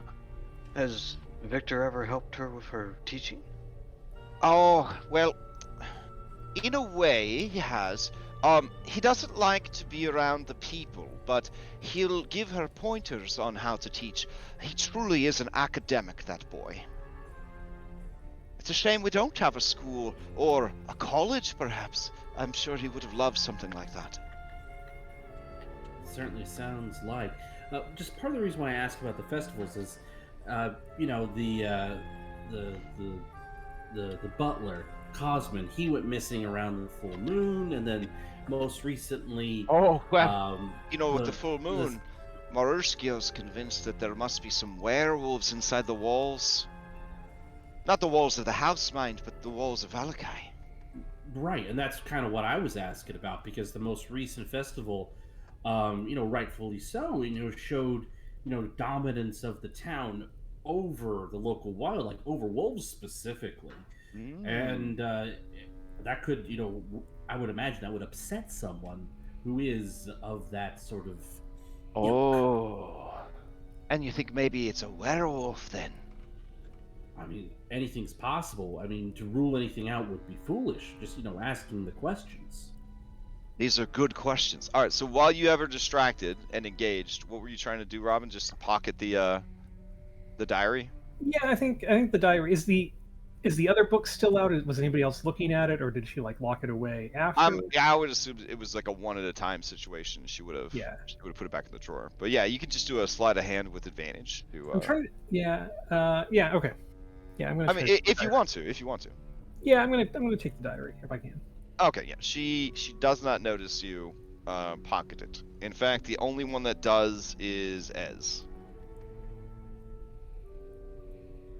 All right. She says, "Do you need anything else in here? Otherwise, I could take you to see Marurskio." I got a quick question, Crash. When Uh-huh. I activate my eye patch, do I know if there's any like external signs that I'm using it? Oh, like does a laser beam shoot out or anything? Yeah, does it like glow or anything? Like, magical sigil that kind of goes wah and like glows. So okay. But is it just on the eye patch itself? Because I'm gonna kind of like rearrange my braid to like cover up that side of my Oh. face. She does have a messy do. She could just sort of, Mm-mm-mm. flip Yeah.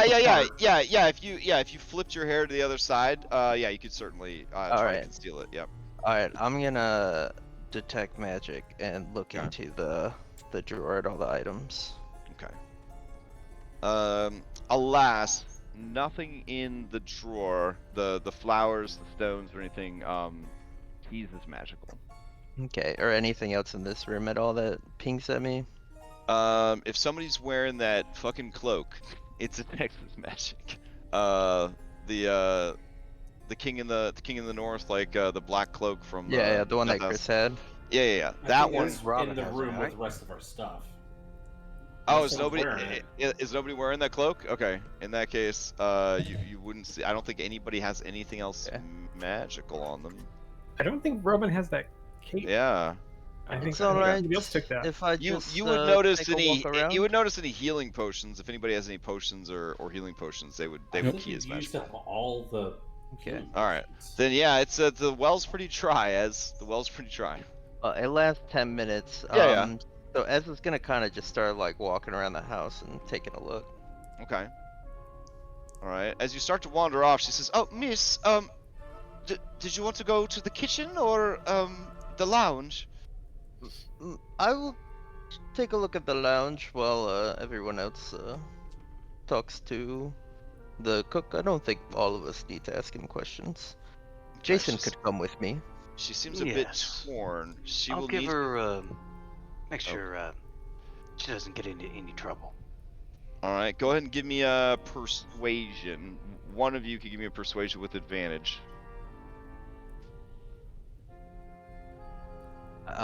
Jason might be better than me. How about we both just roll it? Fair enough. Okay. All right. She says, "Oh, all right. Just don't wander off too far." Yes, I mean, I just want to make sure we do a thorough job for the burgermaster. Alright. And Robin will just, as they're walking, she says, the kitchen is which way now? She points to the east. Sorry, the western door. Right here. And Robin will kind of gesture at her to like, please lead the way in, kind of thing. It To seems get like you're not really going to the lounge. It looks like you're headed to the stairs, as that's what it looks like to me. Are you? Did you not want to go to the lounge? I don't know where the lounge is. I figured it'd be in the it- front. No, it'd be right there. Okay. So as you open the door, Marushkio is in there cleaning up from dinner, and he looks over. He says, "What is all this, eh? There's too many people in my kitchen. Come on. What?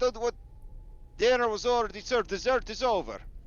Robin's going to step in and kind of gesture into Elizabeth as she comes in as well, I'm assuming, and she's going to say, I apologize for intruding on your kitchen. First of all, I did want to say thank you for the delicious dinner. It was quite wonderful, and really quite a treat after all of our travels so far. But secondarily, I did want to. It's nothing. I just do my best. This is what I was born to do. You cook, you leave. You leave, you cook. Huh? Robin will nod and she'll just say, but I also do want to ask, we've been tasked by your lord to, or by the burgomaster, to investigate the disappearance of your co-workers over the last couple of weeks, and I just wanted to ask you a few questions. It was a werewolf. Huh? It Is was that the full moon when they went missing. Hmm. And you could always hear the howling of the wolves, huh? So Ah. that's what happened. Poor Cosmin, taken by a werewolf. Probably ate him up, nothing left.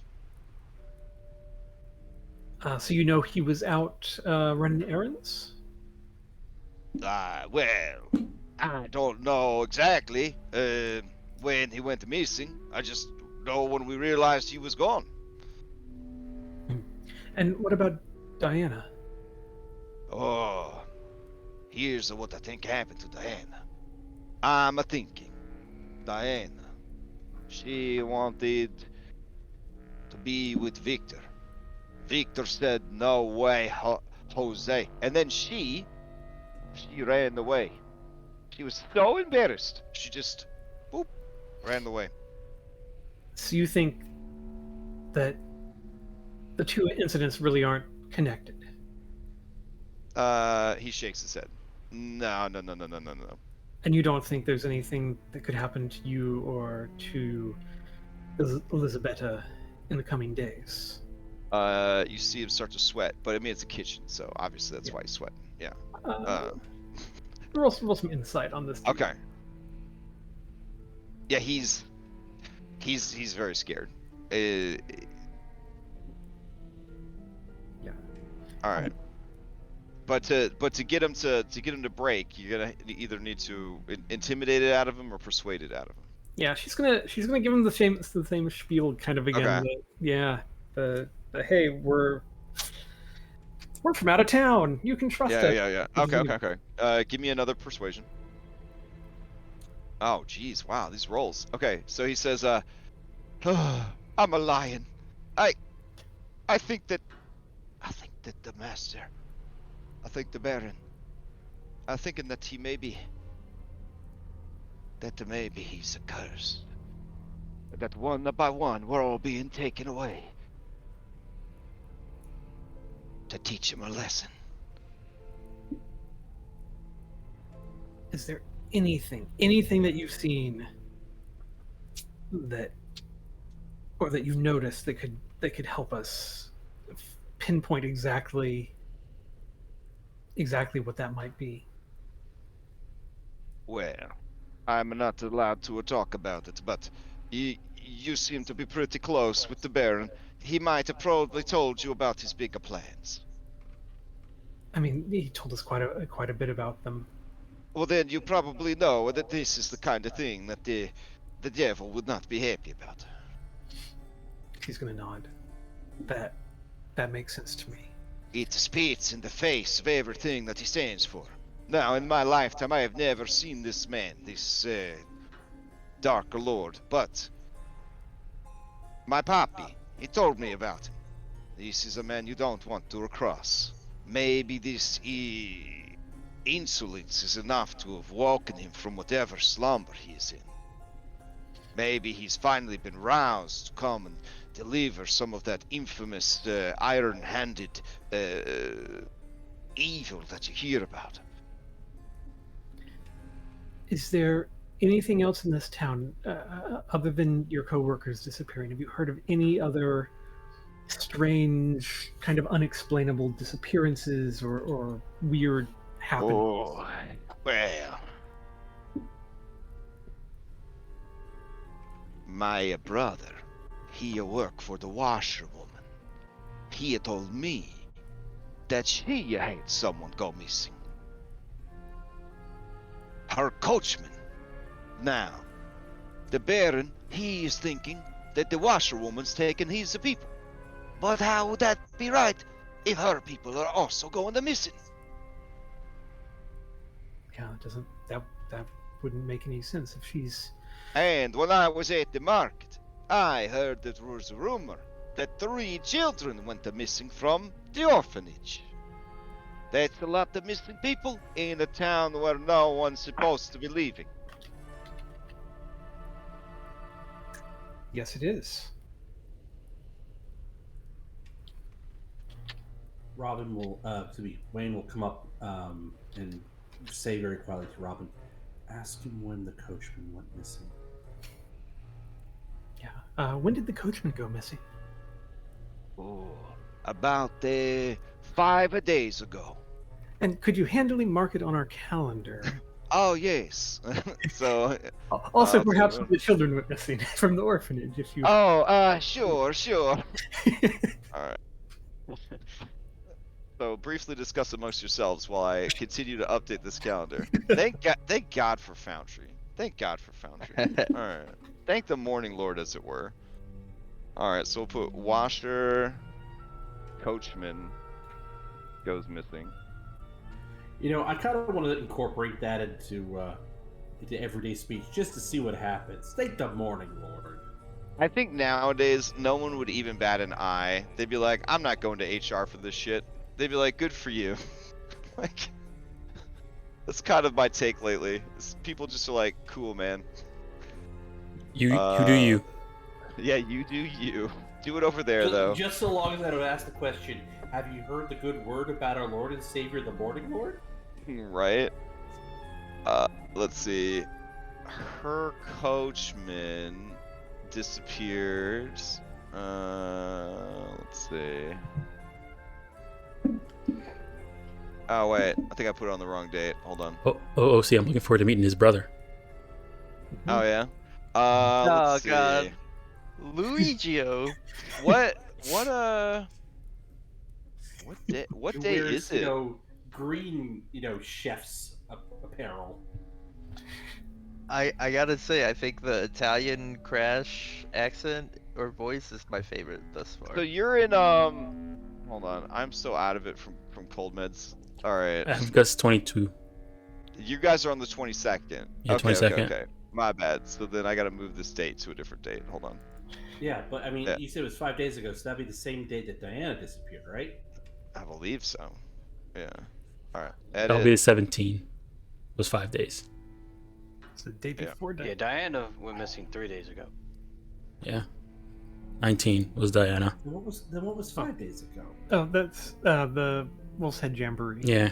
Was on the. That's okay. Yeah, if you guys double click the calendar, open it up, and hit the little yellow note button, it'll show you what's in that day. Or you can hover over it and it'll pop up a little tooltip.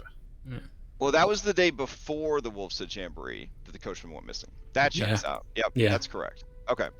And then the other question you had for me, the other date? The children from the orphanage. Oh, it's children from the orphanage, right? The children from the orphanage, they disappeared 2 days ago. It's the 20th. Yeah. That is a spate of people going missing. Now we know 2 of them had to do with Victor. Mm-hmm. Allegedly, we don't have, that wouldn't hold up in Suspected. court. That wouldn't hold up in court, but yeah. All right, there. It's enough to make Victor a person of interest. That's about it. That's fair. That's fair. While we're taking a break from role playing, there is a servant stair to the south, a door to the garden, the exterior there. This door, if you ask, it goes to the pantry, and this door right here, it goes to the prep room, which you would assume then links to the dining room because you saw people come in and out of a door in this general direction with food and taking plates and all that. Gotcha. And Victor's old room, I'm assuming, is on the second story. Yeah, second story. And this would be the dining room here, kind of to the south behind this door. Yeah. Okay. So Marushkio turns to you and says, "Lady, are you some kind of a paladin? You gotta help with this family. This is a good family with good people. We don't want anything bad to happen to them. Please, do whatever you can." She's going to kind of shake her head no. She's going to say, I don't think I'm a paladin. I still trying to figure out what exactly it is that I have my faith in, but I will do what I can here to help. He looks at you. He puts a hand, kind of a large hand with white gloves on because he doesn't, want to get things dirty when he's cleaning. And he says, "Hey, as long as you believe in yourself, you're a superstar."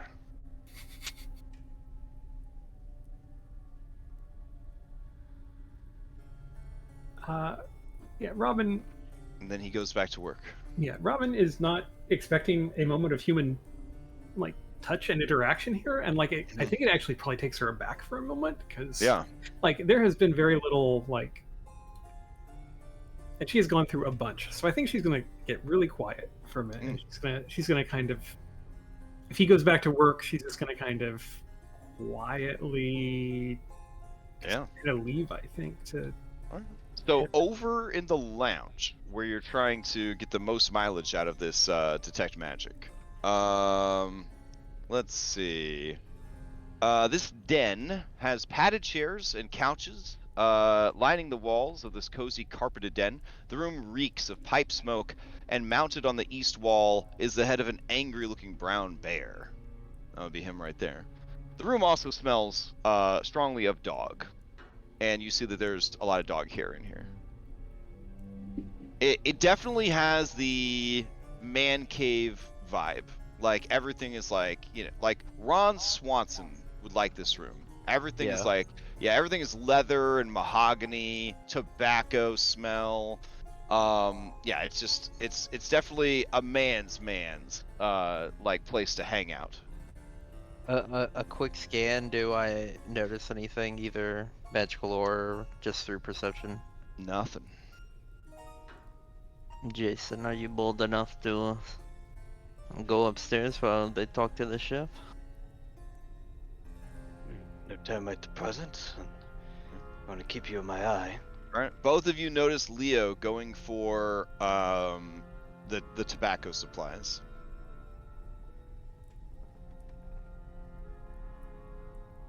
Okay, he takes them. Yeah, so as I mean, not all of them. He's not an idiot, but he definitely skims a little off the top, if you know what I mean. Yeah. I mean, Ez doesn't care. So she's gonna like take a moment, pay attention to when Isabella is kind of like focused on like the chef, probably when he was revealing how he really felt, and then just kind of like walk towards the stairs. Okay.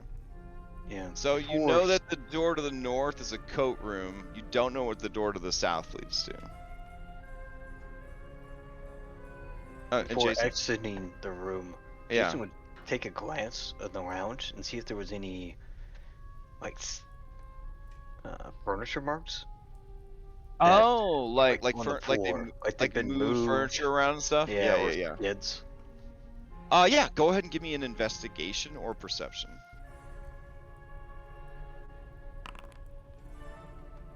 Okay.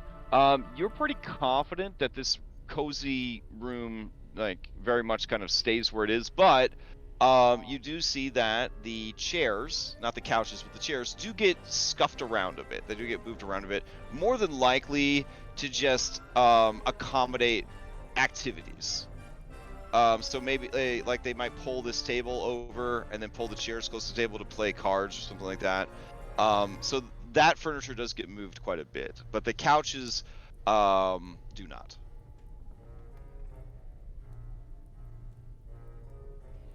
Wayne would ask Elizabeth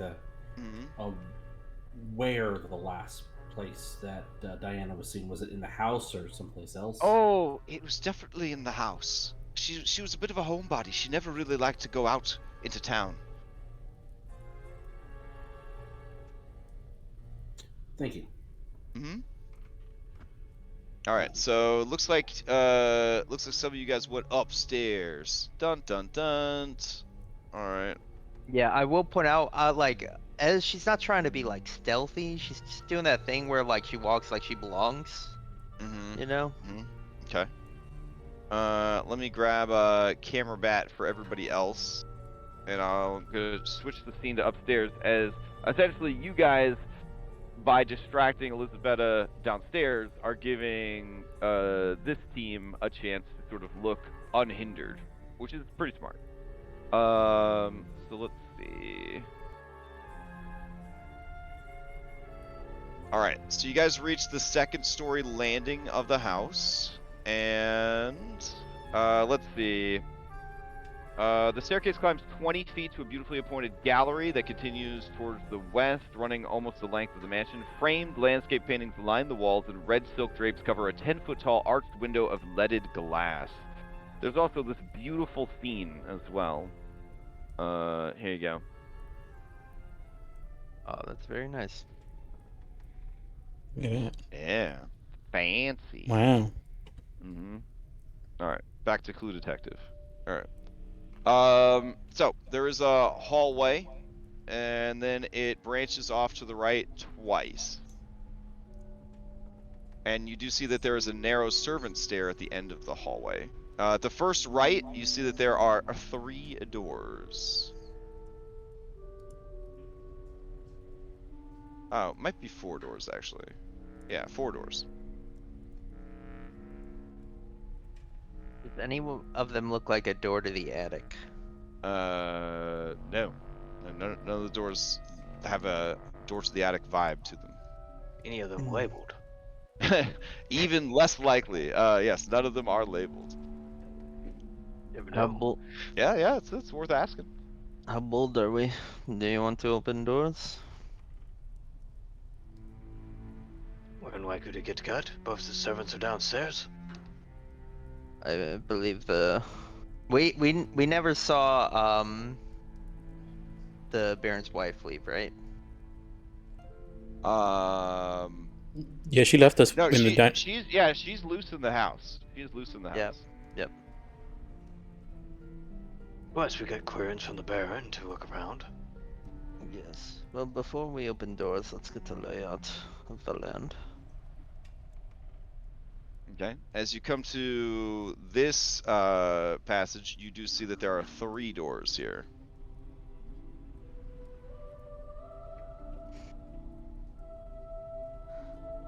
Surprised you're so eager to be snooping. Well, I mean, I'm just trying to figure out all of this.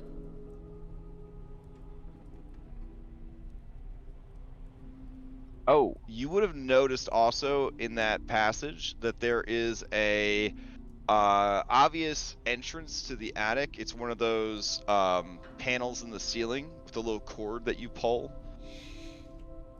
that sort of, would pull down a staircase. And that was the second hallway you looked down that had the 3 doors. Well, I found the attic. If you want to talk to Victor.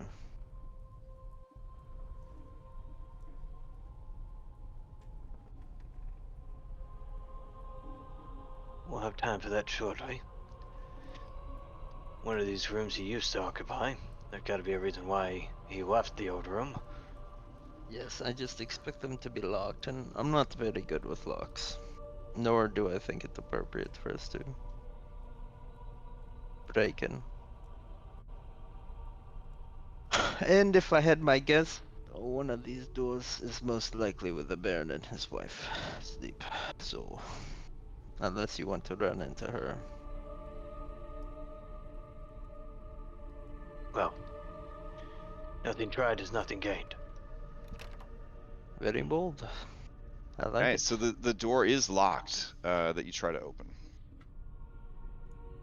Can I listen to see if I hear anything? Yeah. You may listen Ooh, to the I'll door. do the same. It's an active perception. Yes.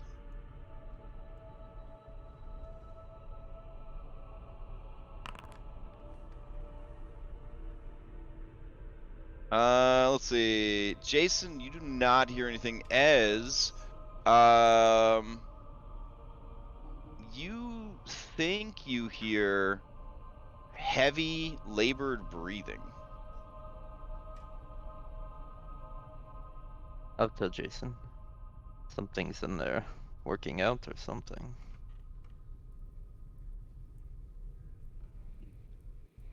Like with the Baron? The Baron took his dogs for a walk. I was just joking about working out. Maybe Yitzhak? Maybe he didn't go to the guardhouse. You could knock.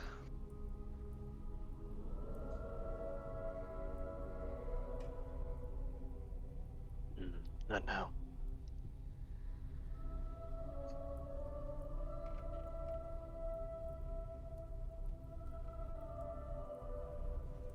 skip over the door on the right, coming down to the left door and trying that. Okay. All right. Opening the door. This seems to be a beautiful, well-appointed, office. Let's see. There are rugs and shelves and a desk and looks like a hearth.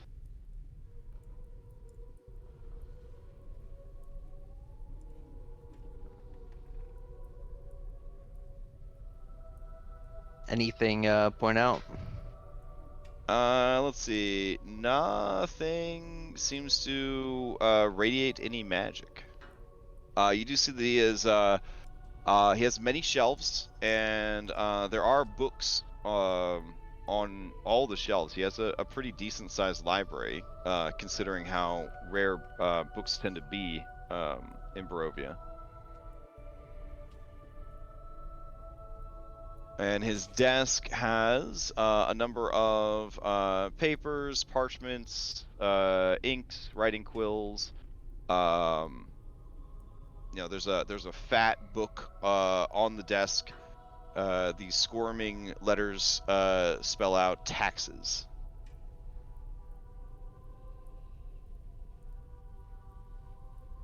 All right, downstairs, Elizabeth says, "Oh, I better be checking in on those. To look at the lounge. I'll be right back." And she tries to separate from the group and head to check on them.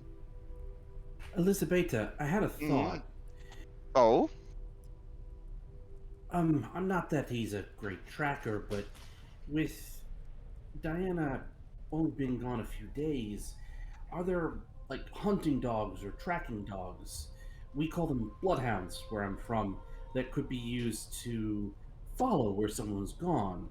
If she was a homebody, if she left the estate, it stands to reason her scent could be followed. Are there such creatures in the Baron's stables? I know he has dogs. I didn't know if he had other specific hunting dogs. She just kind of cocks her head. She says, "Oh, well, all dogs are just dogs, aren't they?" I suppose it depends. Is your dog trained in such skills? He's got a pretty good snoot on him. He's helped us out in our travels, but he was more of a picture working dog. Unfortunately, all of the linens here are washed and laundered, as well as the sheets.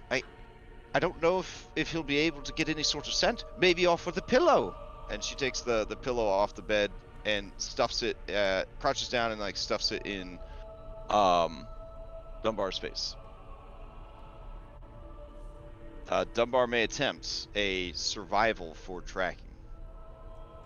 Okay. Since this is scent-based, he would have advantage, but since this is kind of a long shot, it would be disadvantage. So this would be a normal check. Okay, that makes sense. So, I know it's been 3 days. The scent will have, yeah.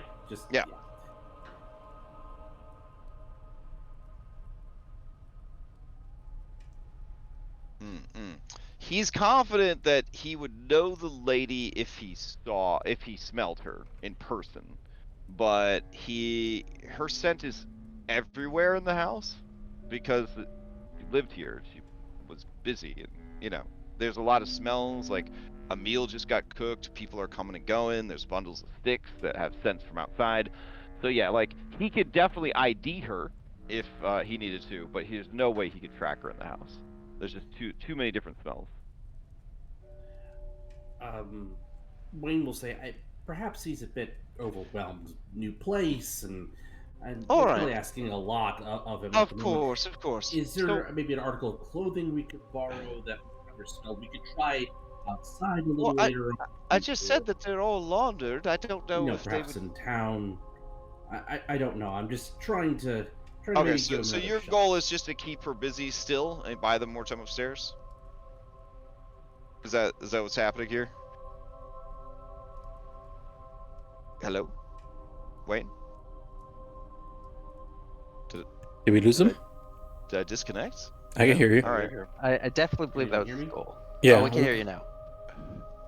Was that your goal? Was just to delay her further? You're not actually needing like Kia, could you hear us? Wayne? Oh, I guess. Oh, we I lost got him. all right. So back upstairs. What are you guys doing in the office? We're opening up the drawers carefully, Damn. not to displace anything. Okay. But just taking a look at them. And does All Jason right. notice? I lost As his audio right iPad. after I stopped talking, I think. Oh Yeah, yeah, kinda. yeah. I was just confirming that all of your banter was just to distract her because More or less. because she's like, the clothes are clean, and you're like, but we need clothes, and she's like, but they're laundered, and you're like, but what if we had some clothes? Yeah. All right. So you guys open the 3 drawers, and you see that there are sheets of blank parchment, jars of extra ink, additional writing quills, additional tax records, dating back to olden times. And there is a flask of some kind of liquid in one of the drawers. None of it radiates magic. This is a low magic setting, so. Yep. Yeah. Yep. If this is the normal 5e adventure, I'd be like, yeah, this is Ring of Wishes in there. This is fucking 17 healing Ring of potions. Wishes would be Yeah, good. yeah. Yeah. I take the flask and kind of like really and smell it. Okay. It's definitely got some kind of whiskey in there. All right, I place it back. Okay. Close the door.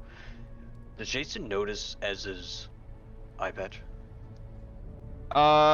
I would say, Ez yeah. is not trying to hide it from you at all. Yeah. You would definitely see there's like a faintly glowing rune that appears on the eye patch as she's looking around.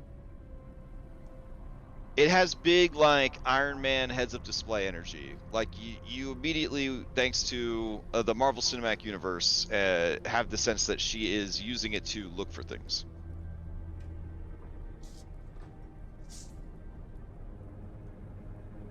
That eye of yours. Keep a lookout for a book. A book? Okay. Yes, an Well, I old think- one. Do you know what I'm looking for, Jason? Possibly, but I don't trust it you to tell you. That's fair. Maybe Victor might have it though. Do we check the other door? Let's not push our luck. Let's see if we can hunt down Victor first. So do you guys want to find Victor alone, or do you want to go to get the rest of the group and go? I think my intent is to find him alone. Oh? Yeah, I think Ez is really interested in Victor. I Okay. think she thinks he's the key to all of this. Mm. And she's much too bold to like want additional help. Okay. Well, I saw the attic. It's right over here. Yeah, so it's like right around here. Is the pull string to pull down the stairs or whatever. All right, I'll pull it down. All right. Is anyone unfamiliar with how that works? The whole, like, there's like a panel in the ceiling, you pull it down, and like a little staircase drops down, and you can climb up the stairs, like, just to make sure everybody kind of follows how that's working. I thought you said this wasn't a magic setting. Yeah, right. What? What's next? Elevators? Yeah. All right. Let's see. Elevators been Hey, around for Crash, thousands- it's probably thousands of years. been 10 minutes at this point, Oh, so for I'll sure, use yeah. another charge and re-up it. Okay. Let's see. Trying to figure out where you pop up in the attic. Let's see. It's very much the person that made the map and then the guy who adopted the map were like, ah, right, we need an attic, but they didn't actually remember where to put the stuff for the attic. Yeah. Gotcha. So I'm gonna say that it would be right about here. There we go. All right. Yeah, there we go. That's everybody. Okay. I'll take you over to the next scene. All right, and then of course, we got to look at the fancy scene. Beautiful. All right, so let me describe the attic. This large attic is full of old, dusty, forgotten things draped in white sheets. Piled around them are barrels, crates, trunks, and old furnishings covered with cobwebs and dust. But you see that a clear footpath has been cleared through the maze. All Okay, right. as we kind of like walk upstairs, Ez is gonna say, Victor, are you in here? Oh shit. Okay. I was hoping we'd have a chance to talk. All right. So your voice kind of carries. From where you currently stand, you see that there is a door, and then what you thought was a scientific display of a skeletal cat turns its head and looks at you, and it lets out a sound. Okay.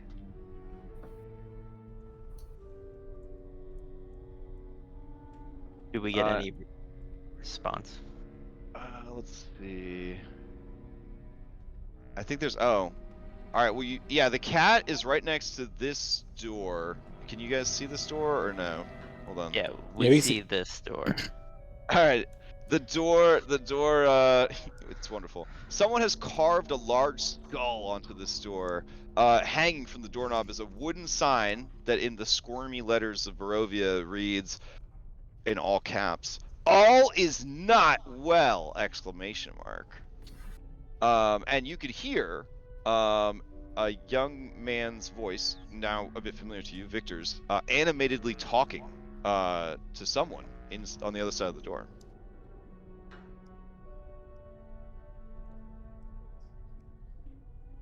Okay. Oh, when I said you see the door, I was wondering if you actually saw like the dope 3D render of the door. My bad. There you go. No. Ah. Yeah, pretty cool door. Yeah. Hey, listen, this guy worked hard. We're gonna show off his stuff. He's tried his best. All right. Yep. So, as you kind of step there, Jason, you see another door over here. Oh shit! There's the stairs entrance. All right, you guys would have actually been in that room first. Anyways, okay. It was so hard to see, but yeah, there's a little pan. This is a little panel where you would have climbed up. So let me tell you about that room real quick. That room is a dusty 20-foot square room with a high-pitched ceiling that reaches a peak 20 feet above. Wooden rafters are shrouded in cobwebs, except for let's see, except for a bed and a old table with a lantern on it. The room is relatively empty. You get the sense that this is Victor's new bedroom that he made for himself. And then you would have gone out that door, and then you would have seen the path through the debris, etc., etc. Okay. All right, and if I don't get a response from Victor, I'm gonna just go knock on using that door knocker. All right. As you approach, the skeletal cat runs away. It hides and it peers at you, making its sort of sound at you. And then instead of a purring sound, as it sort of slinks towards Jason and Leo, it starts purring, but it actually just sounds like little xylophone sounds, as if its ribs are vibrating. Jason, it tries to rub its skull against your leg. Speaking of the skeleton cat, where is our real cat? It's back at the tavern. Okay. With Henry. Yeah. Imperishable. Okay. Do you Yeah, let it? I knock. Oh, I'm asking Jason. Yeah, Jason. This is a very important question. As long as it doesn't seem hostile, yeah. Okay. All right. It's just acting like a cat, but it's a skeleton. All right. So you knock on the door again. You hear the speaking stop, and then you hear Victor's voice say, Go away! Why? I already went to dinner. Leave me alone. It's me, as from dinner. We didn't get to talk much, and I find you What? interesting. I was hoping we could have a little chat. Give me a persuasion with disadvantage because he hates everyone. All right. Could I assist by mentioning we have a book you might be interested in? Oh, okay. All right. All right. All right, here we go. Is that true? Do you have a book you might be interested in? I think so. The story of the Dark Lord and his rise. Okay. Okay. Okay. Then yeah. Sure. That will cancel it out. Yeah. He says, I am busy. Come back tomorrow. We already discussed this. Remember, you're being very rude. If my father finds out that you're wandering around his house, he'll be very upset with you. I'm not trying to be rude. I feel like tomorrow there's gonna be unwelcome eos, and Well, I very too much bad. enjoy the sciences. Tomorrow's what we plan to do, so you should leave. I'm very busy. Ah, A- and and you tomorrow hear- you're not ghosting us?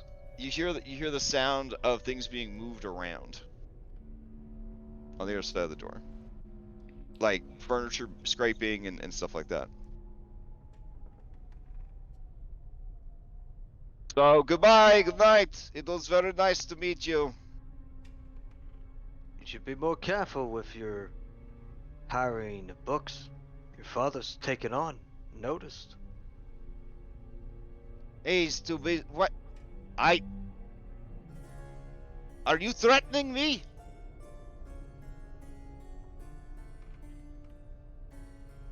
Just saying, it's peculiar.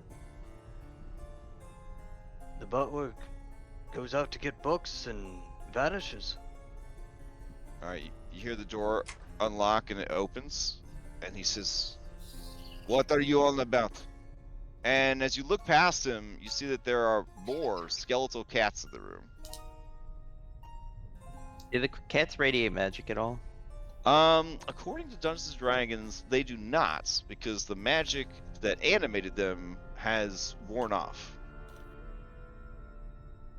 5th edition's weird. Yep. So, Okay. Yep. But would I recognize them as animated cats? Yes. Yeah. Okay. You- Just want to make yeah. sure. Yeah, these are definitely animated undead skeletons. Yep. Did you raise these cats yourself? He looks around and he says, "What cats are you talking about?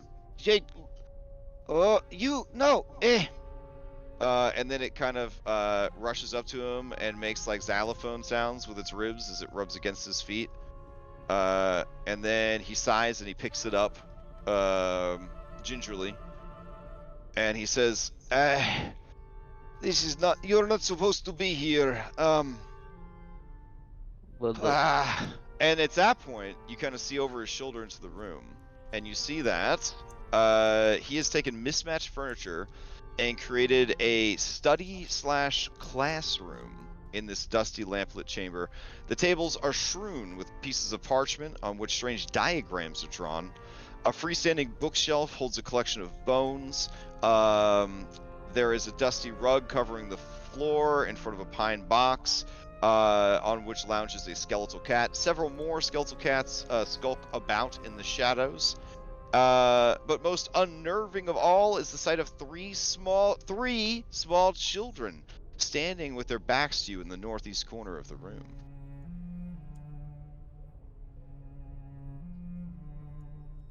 And he says, "Please, I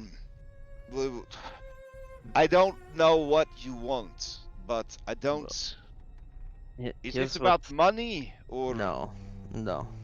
Here's what I'll say, Victor. Your dad hired us to figure out where the missing people are going. Personally, I don't really care. I This just is- agree. Is that true? Yeah. Do you not really care? I mean, she cares that people are going missing. She doesn't care about what his father wants. She doesn't like Well, his father. She doesn't care if about you what he care about the missing people, then that's that. I need to know that. Yeah, she definitely cares about them. Okay, okay. Give me a deception check then.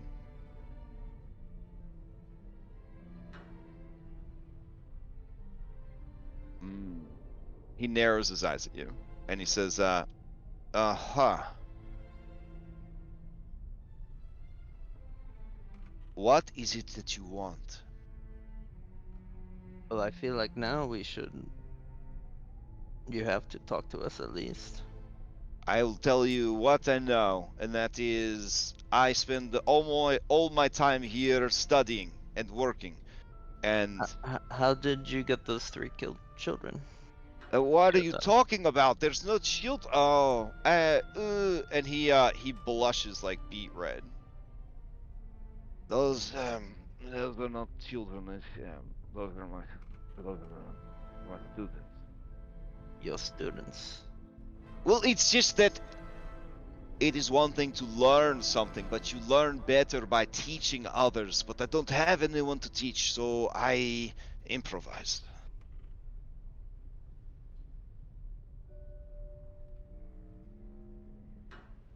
And how did you get them here? They're not real children. He walks over. Not real children. And he walks over, and When you he see walks that over, I take there's this the mannequin. opportunity to follow him into the room. Oh, no, you cannot be in here. Do not make me. I will make you leave. I don't think your cat's mind. He says, "Do not test me."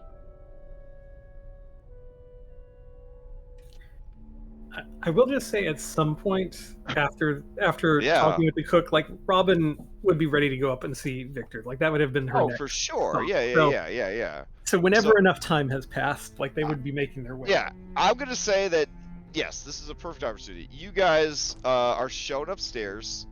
Wayne could only bamboozle for so long before you guys yourselves would be like, wait, for fuck's sake, something could be happening to them. We're gonna go check out the rest of the house. She would show you to the attic entrance, and then from there, you guys would kind of climb up. Same deal. You would see the room, and then you would hear this kind of conversation happening. To be Around fair, the I corner. think I would have just let it go after we would have. Oh yeah. Everything's clean. I just would just. I'm not calling you out. I'm just saying that like you did exactly what they asked you to do. But now So you would hear his voice carrying a tone of menace that says, "Do not test me." I do not want to test you, Victor. I just want to talk. I agree with your son. All is not well. Robin will come up behind Leo and just feel like, is everything okay up here? Like really quietly to just kind of. Leo says, "I think the kid is a necromancer. I think he makes cats come to life. I don't know how dangerous that is. I'm not very good at judging these things, but everything feels kind of dangerous. So I don't know. Right now, that Ez lady's kind of getting into his space, and he's getting kind of defensive. If I had to guess, I'd say that he definitely is responsible for the missing people, but that's just me." Robin's just going to kind of look back at Anne. How tall is this attic? It's got a 20-foot high ceiling. Okay. Like Robin really wants to tell Anne to get ready, but like she doesn't want Anne to just like go charging in or get weird. So she's not actually going to say anything. She's just going to kind of like. I think she'll just kind of step forward and poke her head around. If it's not too late, Crash, I would like to have incited him when he said these are just mannequins. Okay. Yeah. I mean, he literally turned them around and showed you they were mannequins, but yeah, you can Yeah, but I don't know if there's anything more to it. Like maybe they weren't always mannequins, you know? Oh, like magic. He seems to be telling the truth. Okay. Oh, Robin. Good. Why are all these people here? Oh, hey, Victor. And yes, you see that he is holding a skeletal cat, and there are 2 more skeletal cats in the room. And they shy away from these strangers. This one kind of hops up onto the bookcase, and this one sort of hides behind the children in the corner that you guys are realizing are mannequins. Everything in the room sort of has crazy academic vibes. Like this could have been a set from the Harry Potter movies. It's kind of the vibe in this chamber. Robin will walk over to the one on the bookcase and try to make friends with it. Okay, give me an animal handling.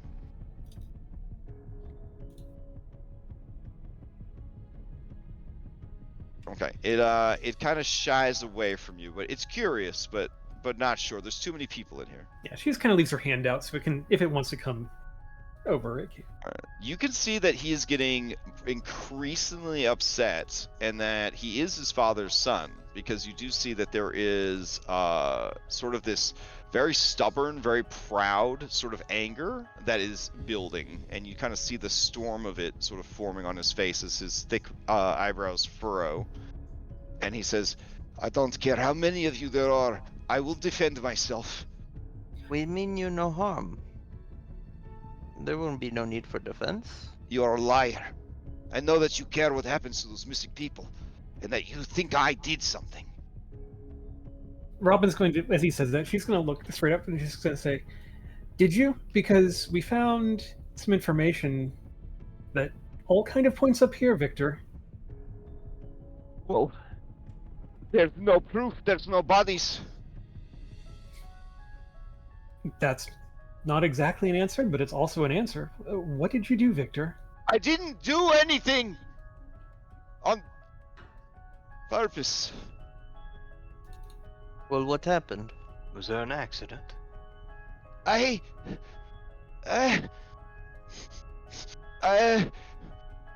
you can see that as more and more of you get into the room, he's getting more and more panicked, and you guys see his eyes begin to glow. And as Wayne you is gonna try and quietly get up, like next Oh. to the door. okay, I don't know if you need me to roll a stealth check or anything, but he's yeah. So that this is this fucking 7.5 foot tall, 250 Yeah, pound woman in the door. and so is just sticking her head in, yeah. looking. As he himself is magical, and he is spilling over with magical power. It looks like his hands begin to glow with like a white hot heat, and you can smell like a burning smell in the air that seems to be emanating from him. And he says, "This Look, you No. don't need to do that. We don't mean you harm, I swear." And Ez will back up with her hands up a bit. Jason, Can you just step aside and let everybody out of the room? Jason, get out of the room. You're putting him under too much pressure. I didn't do anything on purpose. I was trying to." Look, we have no allegiance to your father. If you didn't do anything on purpose and you aren't guilty, then just tell us about it, and we'll hear you out. Yes. I know how Anne can be intimidating. I'll shut the door. All right, I'm gonna need a persuasion check from you guys to see if you can calm him down. It's a disadvantage because he hates everyone.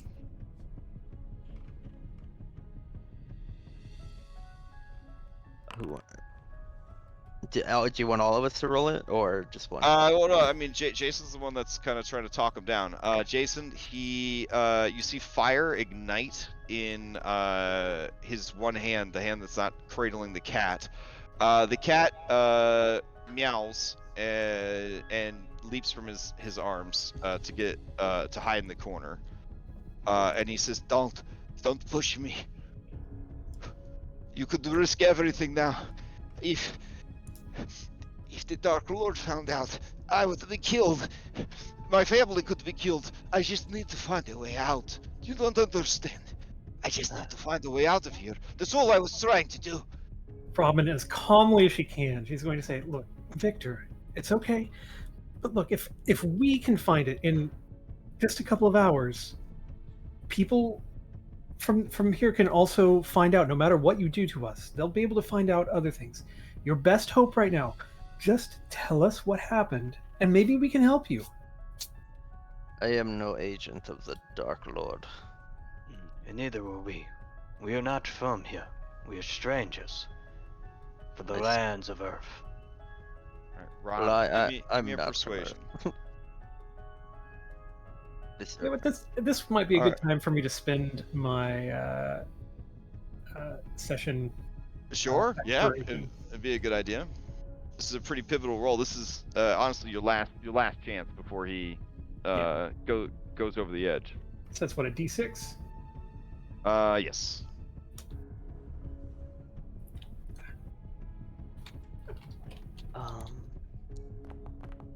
Let's add that to whatever I rolled. Okay. He starts to calm his breathing, and you see the fire begin to kind of flicker in his hand. And he says, "I will tell you what happened, because you will either die here, or I will. I have the power of magic inside of me, and I have been working to unlock it, and it has been very dangerous, and it has been very trying, and there have been side effects, there have been accidents, but I found something that could get me out of this place. It is from the wizard's spellbook, the one who a year ago went to battle against the Dark Lord. I was able to purchase a page from the book off of a Vestani, and it costs me quite a bit of money, but it is a teleportation spell. I have been working to build this teleportation circle. I don't have all of the information. It was a single page, and I feel like there is much more to it, but I've been filling in the gaps. I was confident that I had finally made it work, and well, I was able to teleport myself at only a short distance, but with the focus of the circle, I could teleport myself out of Borovia, away from this family, away from this realm, away from the Dark Lord, anywhere but here. But I was too afraid to try it myself. I tried it on some of my pets.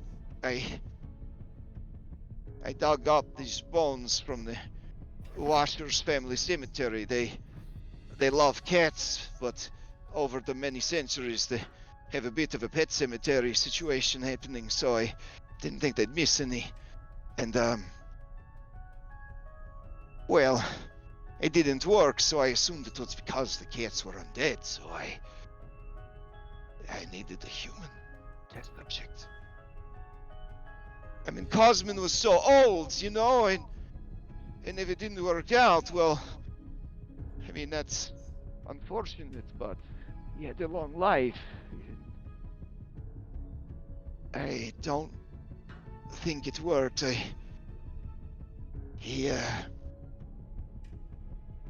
And he glances over at the table, and you see on a piece of, like, parchment, there's just a pile of dust.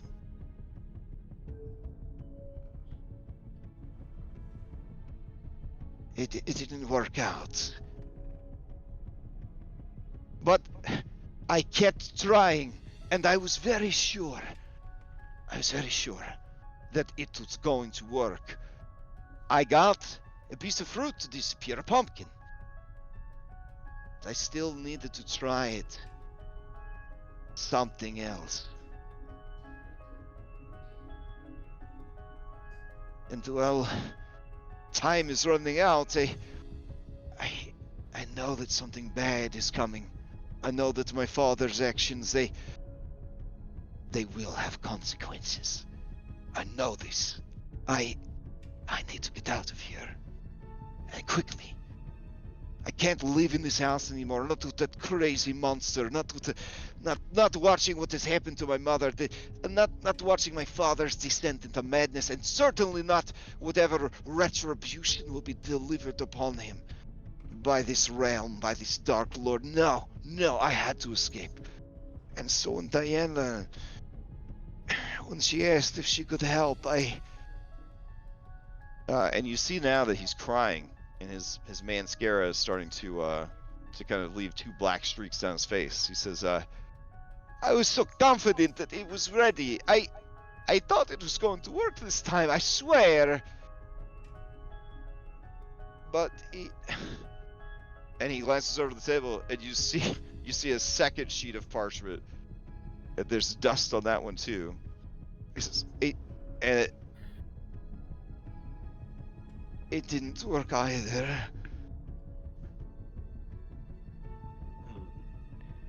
It sounds like what you need is help. Someone that you are a wizard. Unfortunately I'm not. But you know a wizard? We've heard of a wizard. We've heard of. Well, I haven't heard of one. I don't know. But I have a mentor who's very powerful and knowledgeable. He may be able to help you. You have to take me out of this house.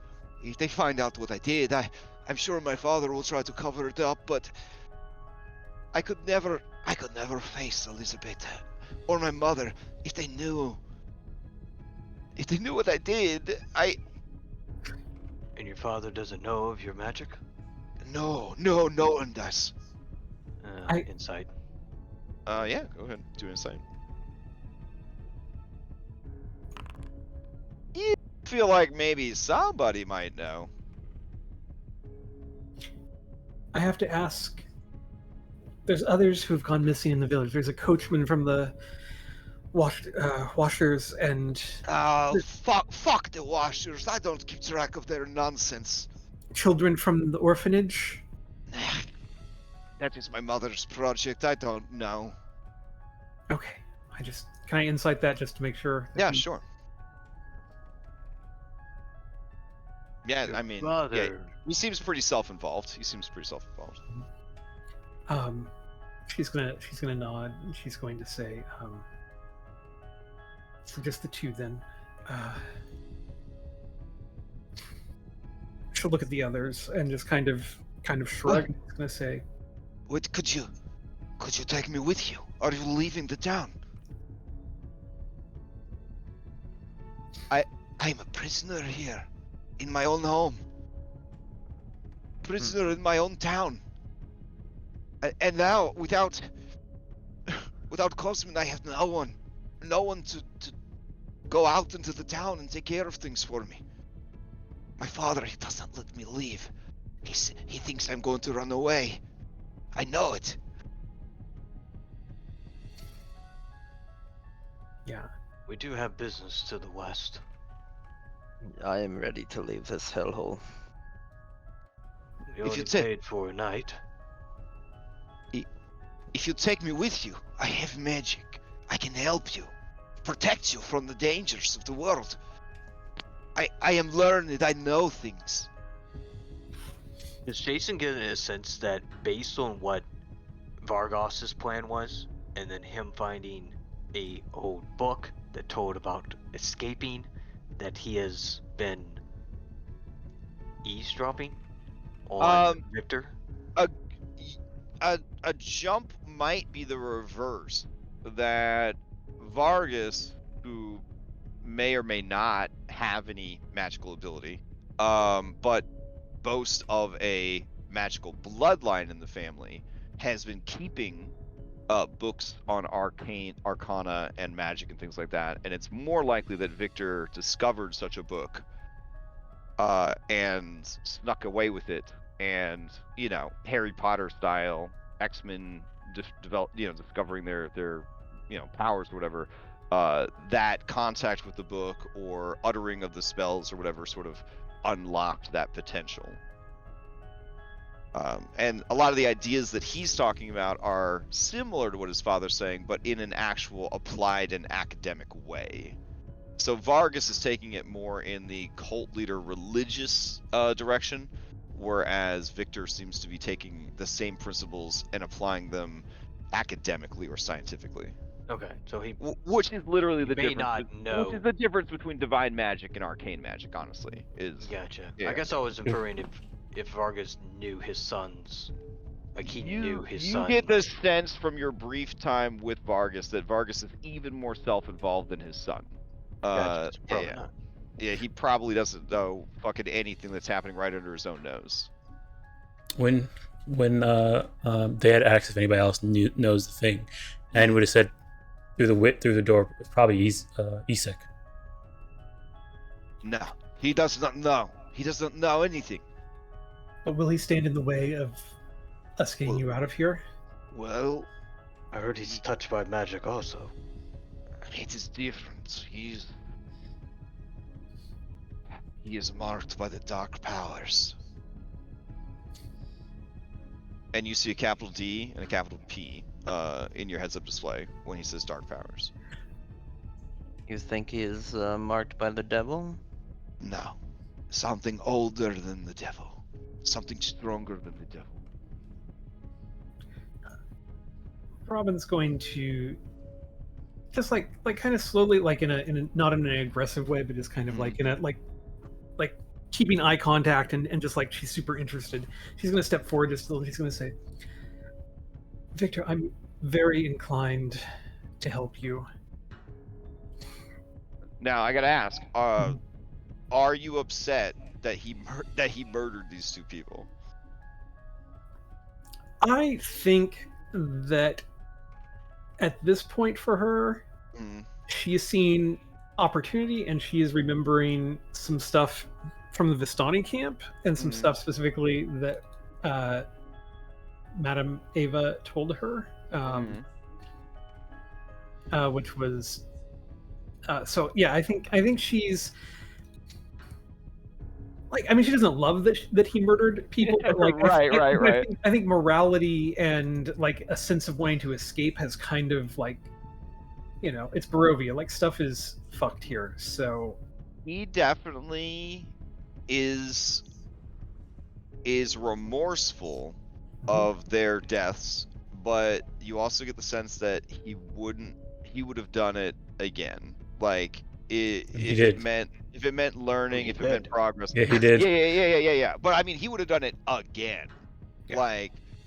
Like this guy is complete mad scientist vibes. Like all the media that you've consumed in your life, like this is a mad scientist. Like this guy is like 2 steps away from being a Spider-Man or a Batman villain. You know what I'm saying? Like he can't stop. Yeah. So she's gonna. But just like a Batman or a Spider-Man villain, he hates himself for it. Yeah. Like he does. Yeah, he does seem to hate himself for it. Yeah, she's saying, I'm inclined to help you. I have 2 concerns if we do, and it's certainly stuff that we can, I think, work through, but we need to talk about it. First of all, is getting you out of this house and this village. If you go missing,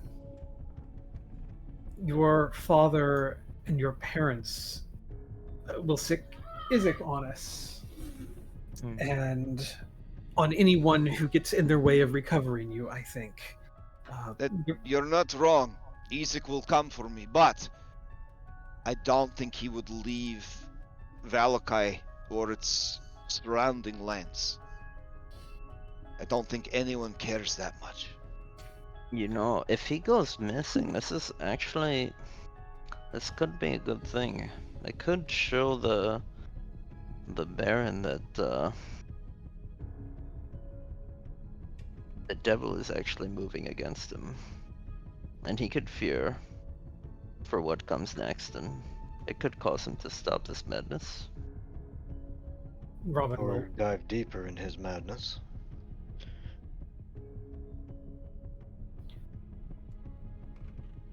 Robin will kind of nod. She's going to say, second of all, is I have concerns about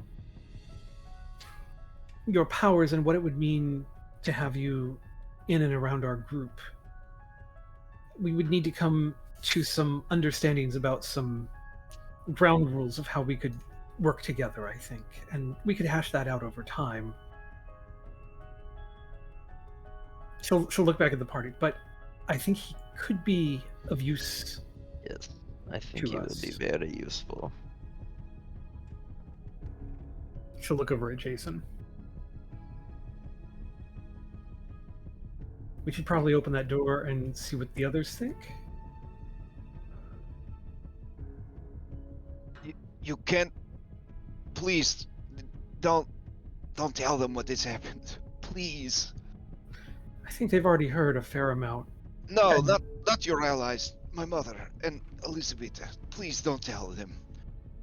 I would sooner just run away and let them think I died or was stolen or I would not want them to know the truth. Oh, I think that is almost certainly the direction we would head if... I would have taken my mother with Cushion me it. once I had the circle working. She deserves better than my father. She seems to really care about the town. She is too good for this world. Robin, when Jason opens the door, Robin's going to kind of gesture for everybody to come in, I guess. Mm. He's going to say, she'll kind of step to kind of, hoping she's maybe more of a calming influence, she'll kind of step to put herself between Victor and everybody else so it doesn't feel like they're coming in. Yeah, he backs away from you. He does not want to be within. I don't want to say melee range, but you know, he doesn't want to be. Yeah, he doesn't want anyone close to him. Yeah, and she's not going to get closer than that. She's just trying to kind of put herself between everybody else, and she's gonna kind of gesture everybody, and she's gonna say, "Victor wants out, and It is too stuffy with so many people." And he moves to open the window. Is that okay? I mean, I think so, unless All right. yeah. All right. She'll look at him and she's going to say, "Would you rather have this conversation out in the attic, where there's less people, or less where it's not as tight?" Here is fine. Just stay over there. Yeah, she'll kind of step away from it. Don't touch anything. You could hurt yourself. So she'll kind of quickly lay it out and just say, "What do you think? Do we rescue him? Do we take him with us?" He says he's a prisoner here and is trying to find his own way out, kind of like we are.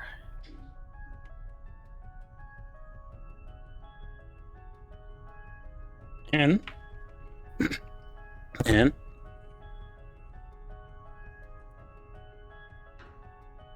Dom, are you trying to talk to us? Are you yeah, trying as to talk- To Anne?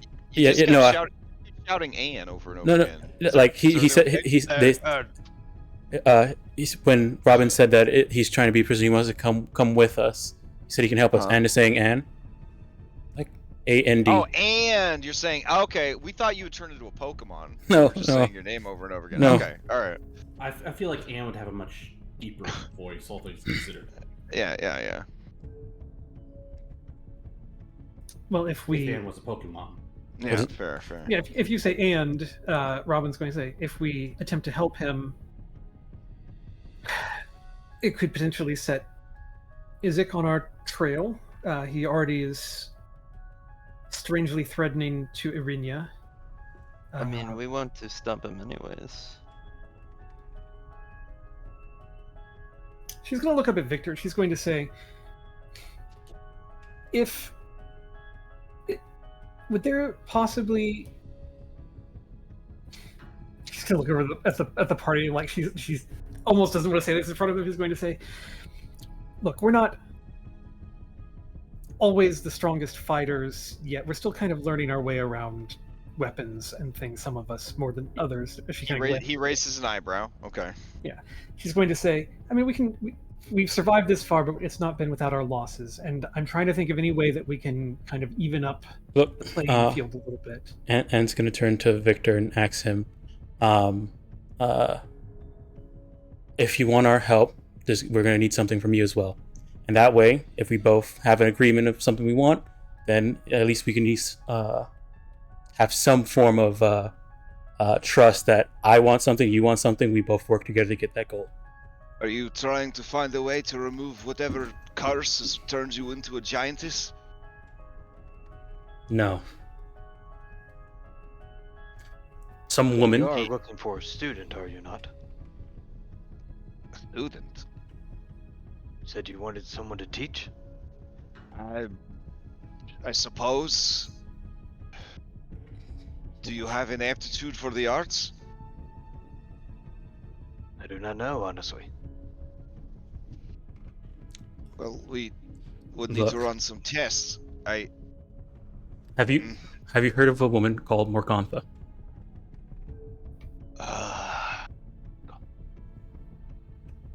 No. Who is Morgantha?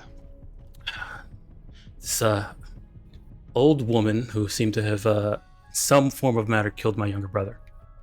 With some form of strange ability. I think it might be magic. All right. Well, if you help me, if you can help me get my revenge on her, maybe you can learn something about magic. You want me to help you kill an old woman? Not just any old woman. Okay. He's gonna roll Oh shit. He says, "You're not speaking of Baba Lysaga, are you?" I think that was her name. That was an idea. I think that was something she could have been called. Her and her 3 sisters. Or daughters. Daughters. No, that can't be the same person then. Yeah, Robin's shaking because we heard about Baba Lysaga, and I believe that's somebody different. Yeah, somebody different. Yeah. All right. He looks visibly relieved. All right. I will try to help you. If this woman used magic to kill your brother, she could be all manner of terrible creature or fae. There is much magic in Barovia, but it is magic that is controlled by those who walk in darkness. Maybe you can test your, what do you call it, teleportation on her. Now I will have to abandon it. It is carved into the floor. It's not something I could take with me. Well, this is where Robin will chime in again. She's going to point to the dust on the desk, and she's going to say, it would appear that your teleportation may not work, but it is certainly possibly a disintegration circle. And if Isaac is truly a great threat to us and is what is keeping this town in a condition that would attract the notice of the Dark Lord, perhaps there would be a way to invite him up to this chamber. I would never let him into my lab. And have him stand in your circle and add him to one of these piles of dust. It sounds risky. You don't seem to understand how strong he is, what sort of powers he commands with his dark gift. I think we would be better off leaving and just dealing with him if he comes. Also, I don't know if your friend Arinia would be very happy if something happened to him. She has no interest in him. Yeah, I mean, she's like right behind you guys, right behind Wayne. And she says, "Wait, why would I care if something happened to him?" And he looks at her in the way that incredibly smart people look at normal people because they can't believe that normal people are so dumb. And he says, "Because he's your brother."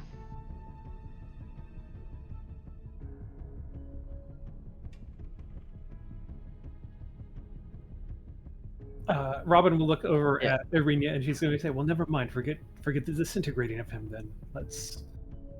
And Victor says, "I mean, it's just a theory, but you were orphaned around the same time he was orphaned. My understanding is you were found burned and bloodied. Bandits were thought to be the cause. Same story for him, same timeline. You ended up in the valley. He ended up here.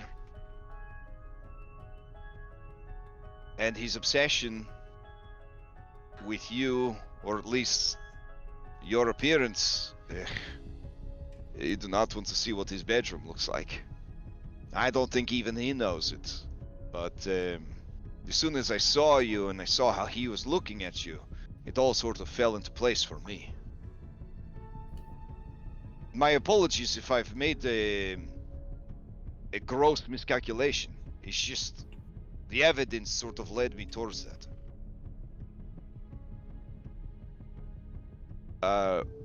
She kind of like steps back, looking overwhelmed.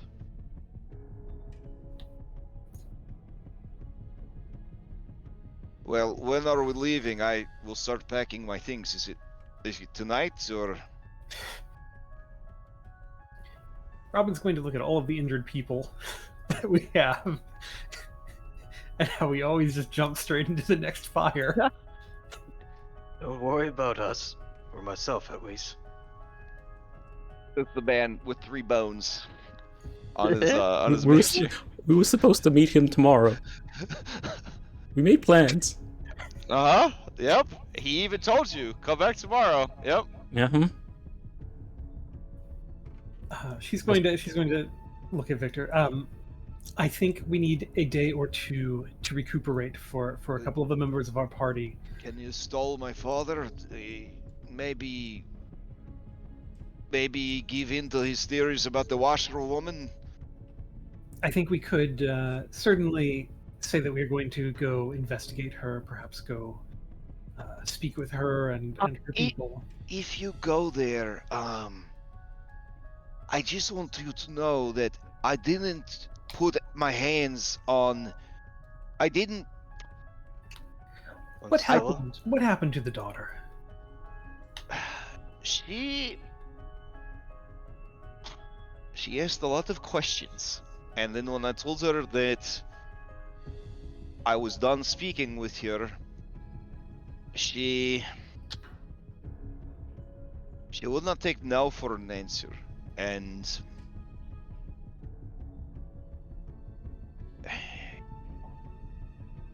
she grabbed me, and I tried to pull away, and she scratched me, and I lashed out at her, and there was... it is hard to describe. Sometimes magic can be unpredictable. Wild, even. I simply just meant to... I just meant to make a loud sound, to startle her, and the next thing I knew, he kind of looks down at the cats.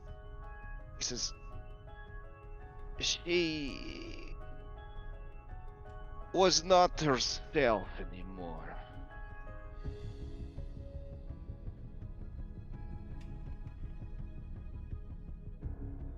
She thinks that she is a cat now. Apparently, it's pretty bad.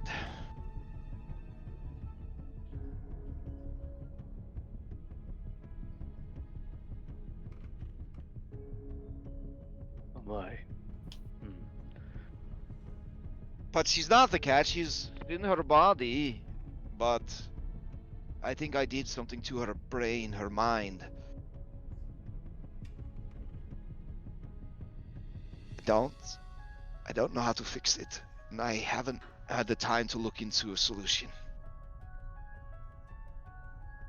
But there is the abbot in Kresik, the Saint Markovia.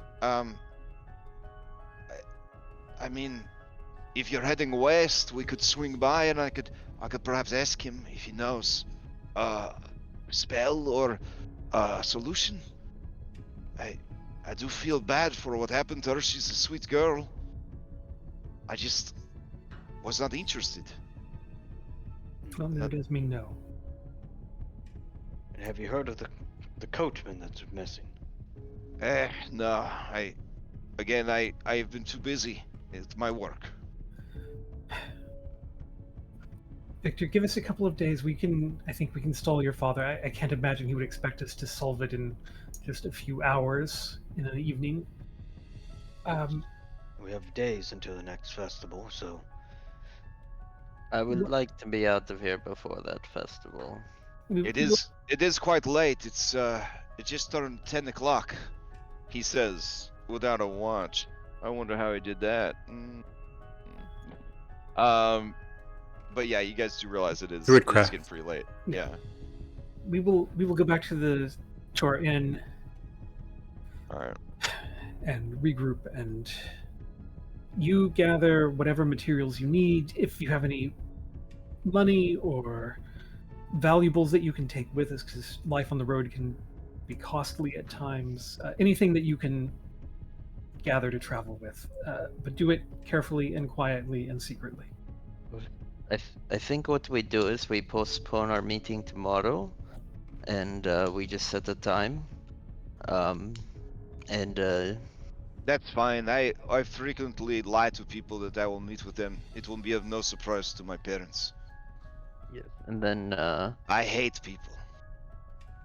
Of course. And to get out of the house, perhaps you could, if they ask questions and you can't sneak out, say you're going on a date with Arinya. Your mother would allow that. Yes, but that would definitely draw the attention of Vizik. Yeah. I don't know if his feelings towards her make sense to him. And if he doesn't realize that they might be related, it could be very unfortunate. You just let Isaac know that I can certainly get out if I need to, but I will have to leave my babies behind. And you see that the skeletal cats are just slithering like all around his legs and stuff.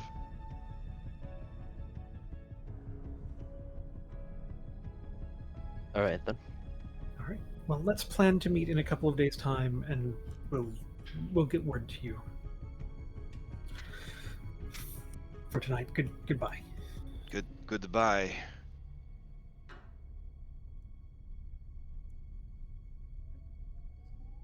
As you go to leave, he moves towards you, Robin, and he says,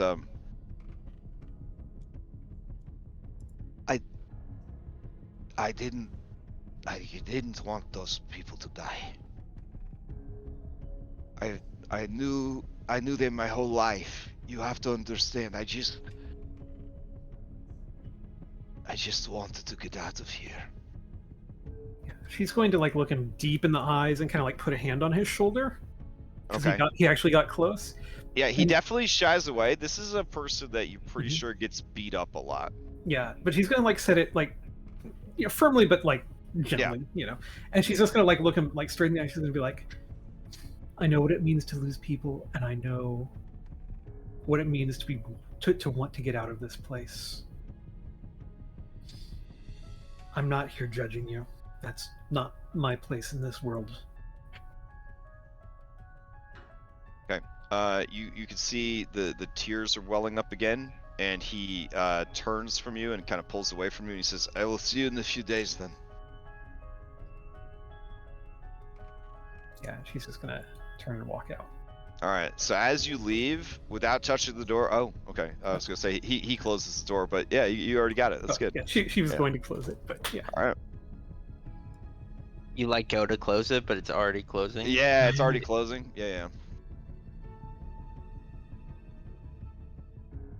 All right. Now, Ez, you've been around magic users at different points in your life, and you sense that this kid has a lot of potential, like a lot of, like, in some cultures they call it the weave, which is to say the strands of magic that are in all things. These earthlings would probably have the closest thing would be like the force in the Star Wars universe, that it's in all things except droids. And so yeah, like this guy, his midichlorian levels are like off the charts essentially. Yeah, she has plans for him, for sure. He has that world doc that gives him double sorcery points. Is there anything of value, just at a quick glance as we're walking through this attic?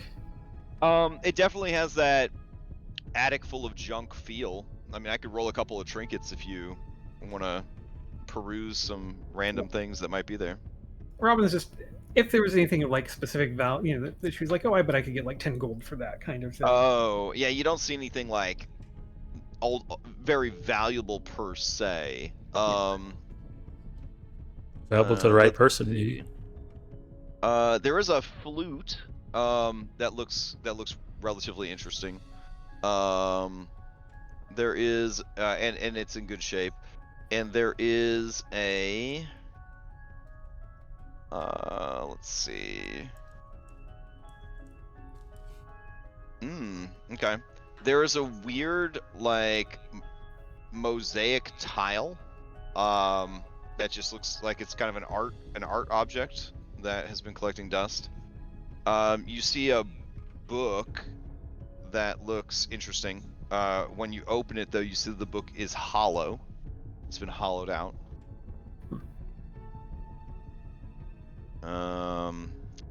And let's see.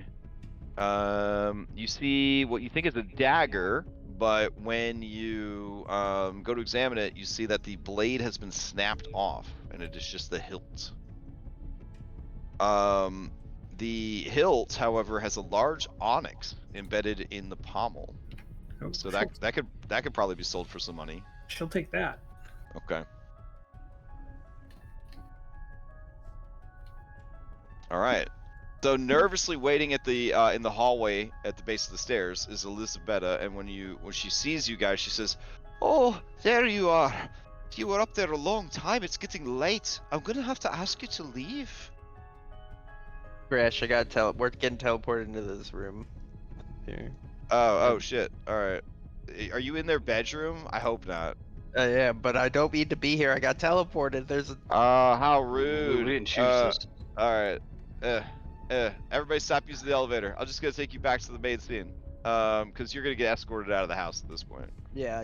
We're ready to. I think we're ready to go. Oh yeah. The Baron and his wife, man, they're ready for fucking bedtime. So they don't got electricity. Let's try to save some money on the oil bill. All right. So on your way out of the house, the Baron would see. He says, "Hey, you're still here. I trust that you were able to find some information. You kept my servants busy." We did. Yeah. It does seem there's some suspicious activity going on with the washerwoman. I knew it! I knew it! I fucking knew it! What evidence did you find that led you to this conclusion? Well, Jason, what evidence did you find that led you to this conclusion? The butler has been meeting in secret with one of her our coachman. What? Impossible. Cosmin is like a father to me. Betraying me? Oh, you did good work. Very good work. I trust that after a night's rest you will pursue this even further. Yes, we intend to pay her a visit tomorrow. Excellent. Good work. Good work. All right. He joins Elizabeth Betta in taking you guys to the front door and essentially booting you out into the night air. At least we didn't sell out Mauricio. Say his brother. So as you are booted back out into the town, you see Izek Strasny approaching. And he looks at all of you, scrutinizing you, and he says, "You stayed very late. I just got done assigning night shifts and checking in with my guard. Is everything all right?" Just checking every Yeah. window. The waiting. Thought maybe there was a wild werewolf in town. A Heard of anything? We used to check for werewolves when you would enter the town. That practice fell off. The Baron, he felt that it was bad for morale to remind people that werewolves exist. But my guardsmen still know to do the silver test whenever they can. I'm pretty confident that there aren't any werewolves within the city. If you ask me, I think that Victor had something to do with the disappearances. What makes you think that? He is a distrustful, spoiled brat. He was born into wealth and power, and he squanders it. He spits in the face of his parents who love him. He had a beautiful bedroom. It sits unused, so that he could sleep on a cot in an attic full of mold, so that he can play at his books. It's shameful. And both of the servants went missing. We're very close to him. I wouldn't doubt that he sent them out of the town to go and find stuff to bring back to him. His hunger for books and the arcane is so strong. I wouldn't doubt that he sent people to Castle Ravenloft itself to try and find things to sate his hunger. Those poor people. Cozened in by his bribes, no doubt.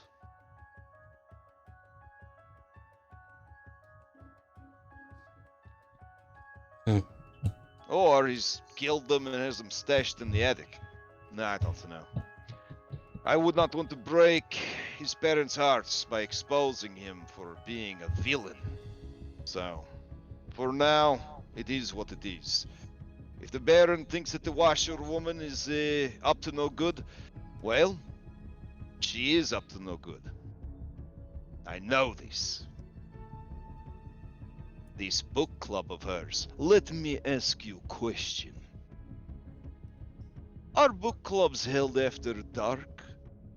And do you wear masks and robes to attend them? I don't think so. She is up to something. Something sinister. Well, If I was not so closely related to the Baron, I would simply go to her house and break down the door. But propriety prevents it. I'm glad the Baron has hired you. Because if you do something that's stupid, we can say that, we didn't know. You know how those adventurers are. Headstrong and crazy. And then I'll just arrest you. Everyone saves face.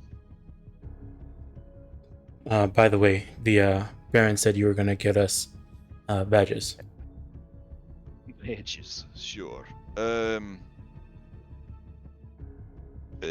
Yes.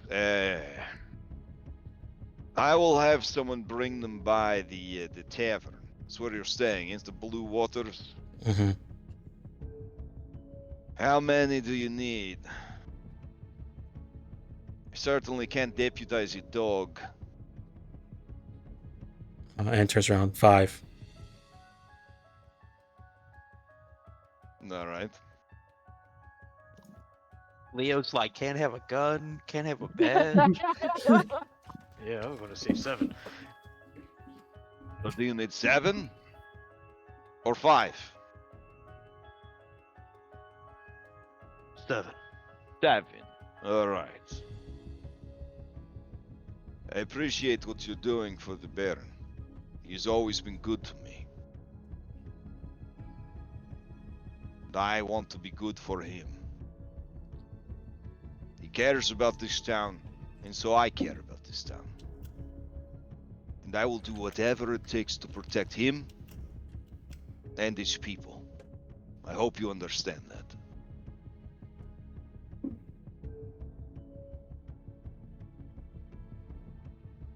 Yeah, makes sense to me. Well, we will do our best tomorrow, starting tomorrow. We're gonna go get some sleep now, so That is good. You look like you've all been through hell.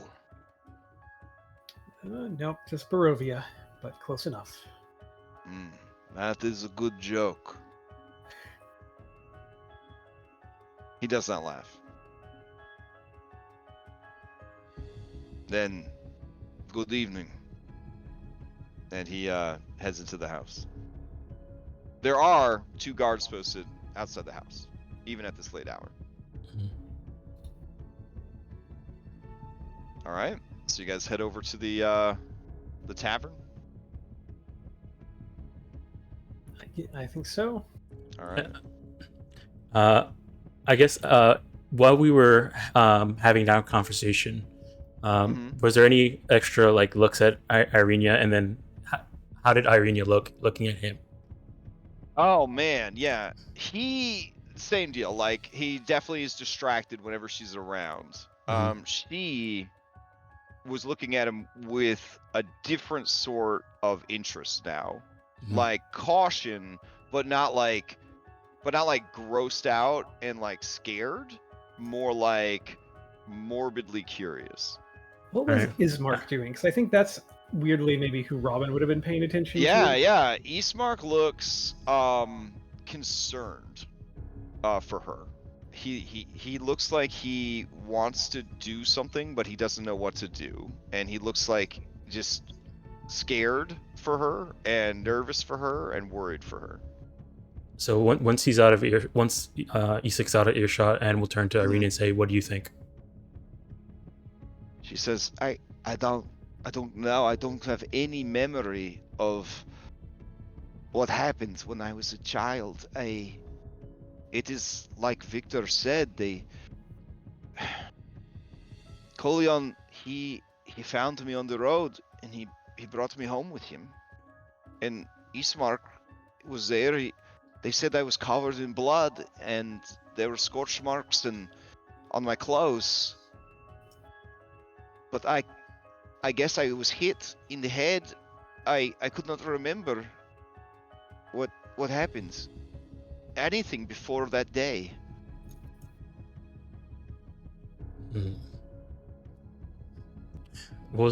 She's gonna turn to the guys and say, "What was this story about him growing up? How he got his stuff?" You said you talked to the Aaron about it.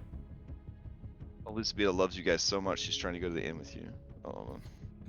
Well, I thought we were getting her a badge so she could investigate with us. Right. Yeah, we picked 7. You know. Her B team ability is like double expertise in investigation. So yeah. Okay, so do you guys, as you guys walk the several blocks north to the inn, are you kind of exchanging all of the information that you guys gathered from the different people you spoke with and the different things that you investigated to kind of get everybody on the same page? Yes, and I'd probably mentioned to Ismark that I'd like to speak with him alone when we get to the inn. All right, that's fine with me.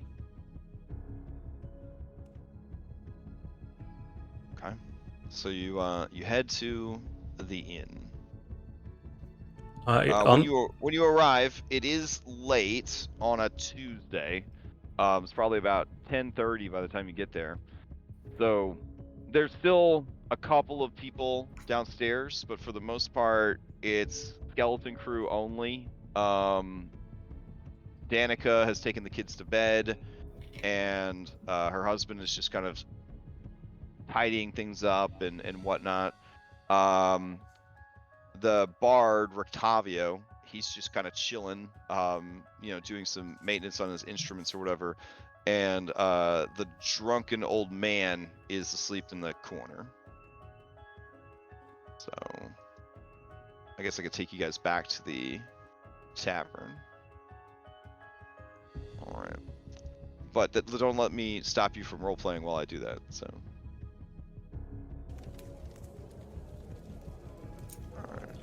I guess at some point, and we'll try and talk to Robin alone for a bit, and say, depending on how Irenia feels about this Isaac person, one possible way to get him off of our back, while we try and focus on what we're supposed to be doing, is to have him set his focus on the what's her name? Anastasia.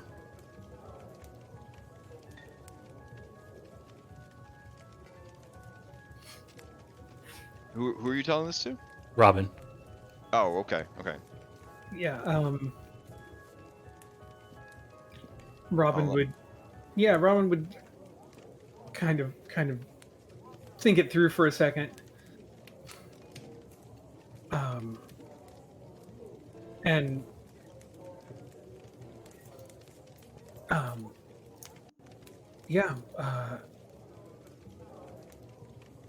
mean, I don't really have a plan yet on like how we do this. I mean, or what even exactly we're doing, because Anastasia is powerful, and the Dark Lord is powerful, and I'm not really quite sure. I just know what we heard at the Vistani camp, and I think this Victor is important somehow. Oh yes, I'm not worried about that Victor. I'm not worried about him. The Isaac seems to be has his eye out, wants to do something with Irenia. I'm wondering if he sees that, that if what he said is true about her being his sister or something like that. But he did seem. I had the feeling that he wanted to take her away from us by any means necessary. While we were sitting in dinner, he was thinking about that. So you're saying if we can somehow refocus Anastasia onto him, or him onto her? Him onto her. He seems to be very interested in Irenia, and she wants to kill Irenia. Robin starts nodding. Like, that makes a lot of sense to me. Yeah, so while you guys are talking, Jason, you want to take Eastmark aside. Okay. So Eastmark says you wanted to speak with me. Yes. Well, The more we continue our goals could actively hinder what you want with your fathers. If we do something with Victor, it would probably be in your best interest to not be in town. I understand.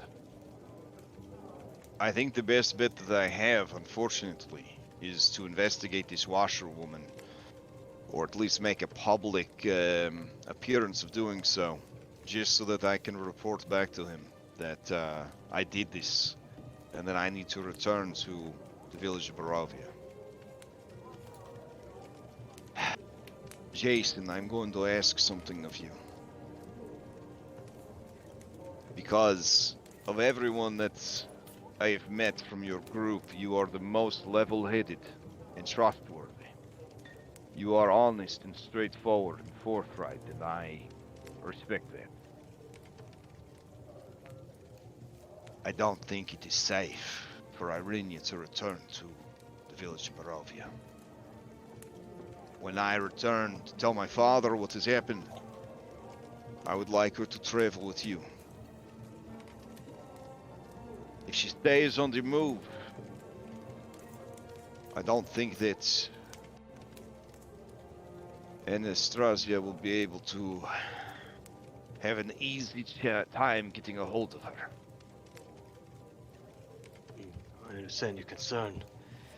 I just worry that having her with us would draw the hostility to the valley. What do you mean? She is You're part of your suggesting family. that I sacrifice my sister? Not sacrifice, but if we put the Baron at odds with us, and Irenia is with us, he might suspect or blame the valley. I will just tell him that you kidnapped her. Fair enough. You entrust her to me, I'll watch over her. And don't let her fall in love with Wayne. Please. Anyone but Wayne. Understood. I'll make sure they have a lack of opportunities. He gives you a grim smile, and he reaches out and he grabs your bicep and he squeezes it really hard, and he says, "Thank you." You're an Now, honorable man. perhaps when all is settled in the village of Barovia, we will meet again. But for now, we still work together.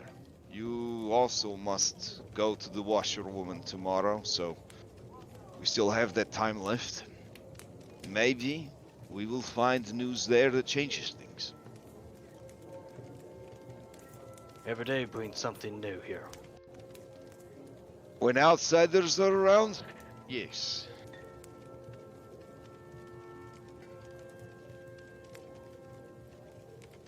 I knew when we saw you in the fog that nothing would ever be the same again.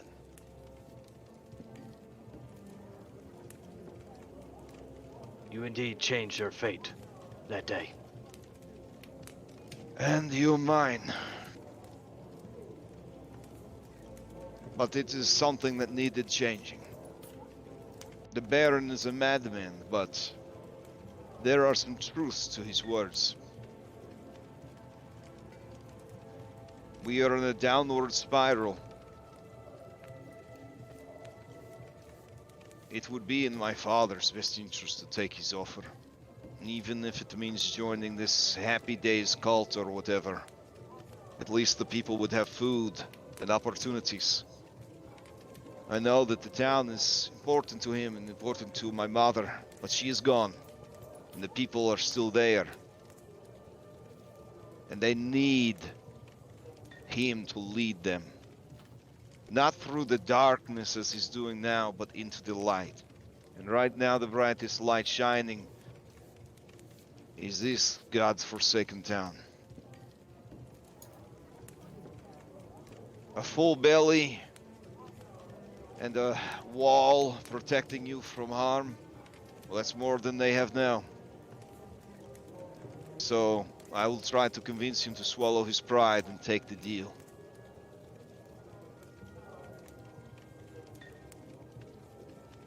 While you and yours go out into the world and do whatever it is you need to do, whatever this path is that the Vistana has set you on. Indeed. We're working for a way out. And we now have some weeds for that. I seek a way forward, and you seek a way out. I hope one of us at least succeeds.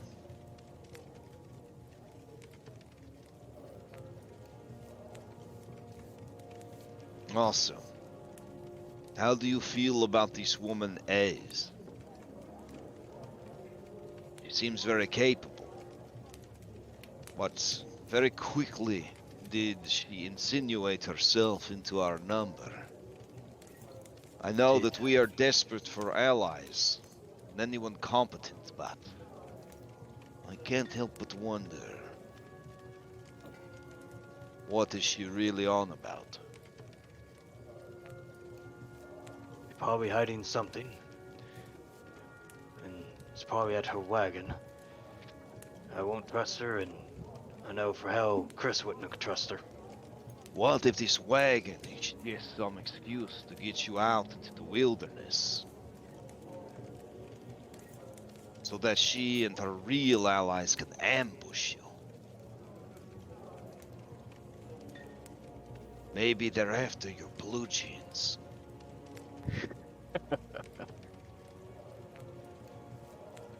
What? They're nice blue jeans. True. If they're after proteins, well, we have a way to barter. I would not want to fight her. She seems pretty capable.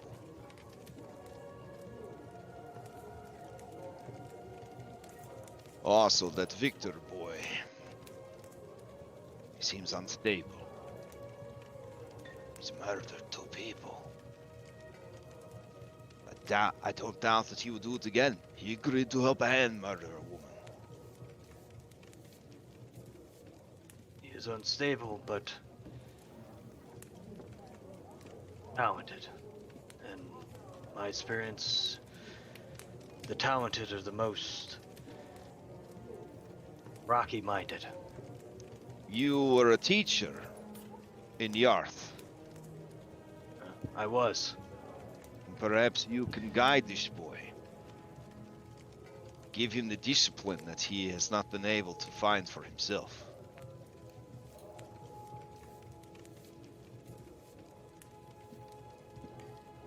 It would be good to have him focus on something and bring balance to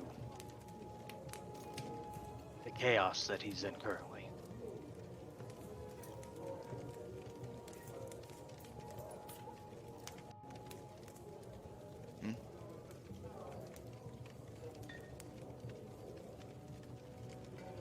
Alright, he definitely has entered the Eastmark, has said too many words, and is on cooldown mode. So, I mean, you could ask him additional questions, but he's definitely maxed himself out. No, probably spend the rest of the evening just small talk. Fair enough. Okay.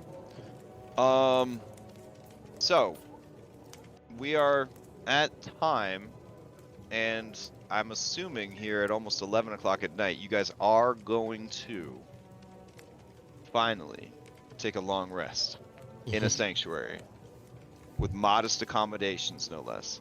All right. So congratulations. Taking a long rest in Vallakovich is a milestone. That means that you guys will level up.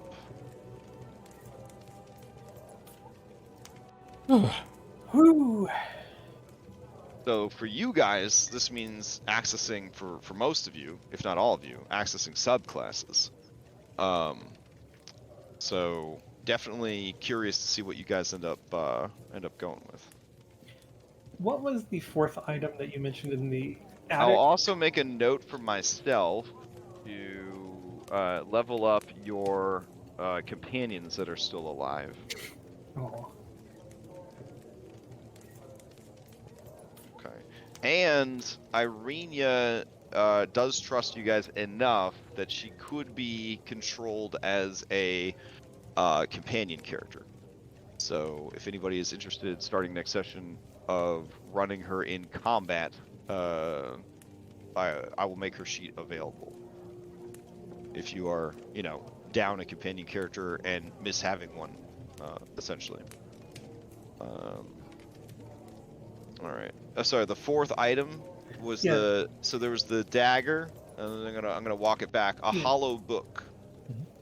A mosaic art piece. Mosaic art piece. That was the one I forgot. Okay. All right. Okay. So, still a lot to do in Vallakovich. You have there's shops to explore. There's quests to pick up. Apparently, you guys are gonna go deal with the washerwoman next session. There's also a Vistani encampment to the west of the town, less than an hour outside of town. And then less than an hour outside of town to the north is the lake, Lake Zarovich. So there are a lot of things still to do in and around the town. But so, you also were offered a job by Erwin Mardikov and Danica Dronikova, so there's that as well. It's that Skyrim effect of one quest leads to 5 more quests. So you're gonna have to be making some tough decisions about, what will you focus on and what won't you focus on. The campaign has no strict timer, as we've discussed, but when you arrive places, that triggers timers, and when you meet people, that triggers timers. So a quest might be offered, but if a certain amount of time passes, then the quest will expire. Essentially, it will either play out on its own, or, someone else might do it.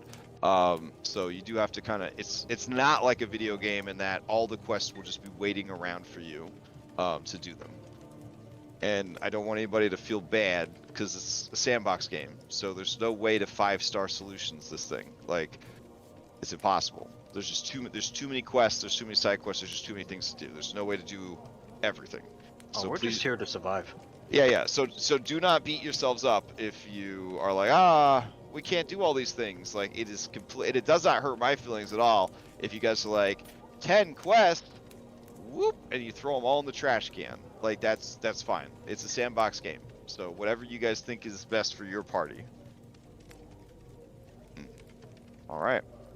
I will take you guys back to the landing page, and we'll go ahead and wrap things up. Right. So, tomorrow night there is no vodcast. Instead, Dom and I and a couple other people are going to be playing some Pathfinder 2E with Cryptic Muffin, aka Leah, for it's a one shot. I believe it's some kind of Monster of the Week game where we're fighting a scarecrow. So that should be pretty fun.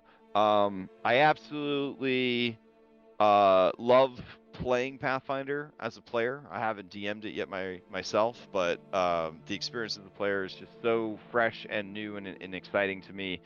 So I definitely could not resist the opportunity to play some more Pathfinder. So that's what's happening tomorrow night. Saturday morning, Red Hand of Doom. We left off with them face to face with the Ghost Lord, one of the major NPCs of the campaign, and it's a pretty big encounter. So that's going to be pretty tense and exciting Saturday morning. Sunday morning, Curse of Strahd Daybreak continues. You guys have now branched in different paths. So up until now, you've sort of been doing the same things. And now I can see that definitely that divergence of everyone's heading in different directions. So it's very exciting to see. Sunday night we got Heroes of the Nether Seas Part 3, which is sort of like Mythic Odyssey, but like cooler, like way cooler. And then Monday night we've got Odyssey Prime. Tuesday, Cyberpunk Red, and Pathfinder Abomination Vaults. Wednesday, we'll keep playing some Cult of the Lamb, getting pretty close to the end. I want to say we're getting kind of close to the end, more than halfway through the game. And then that's been a ton of fun. And Thursday we'll be back here. So, anybody have any announcements before we adjourn? Nope, not here. Oh, All right, great. Well, I hope everybody has a good Friday, a good weekend, and I'll see you around the Discord. Night. All right. Night, everyone. Take care.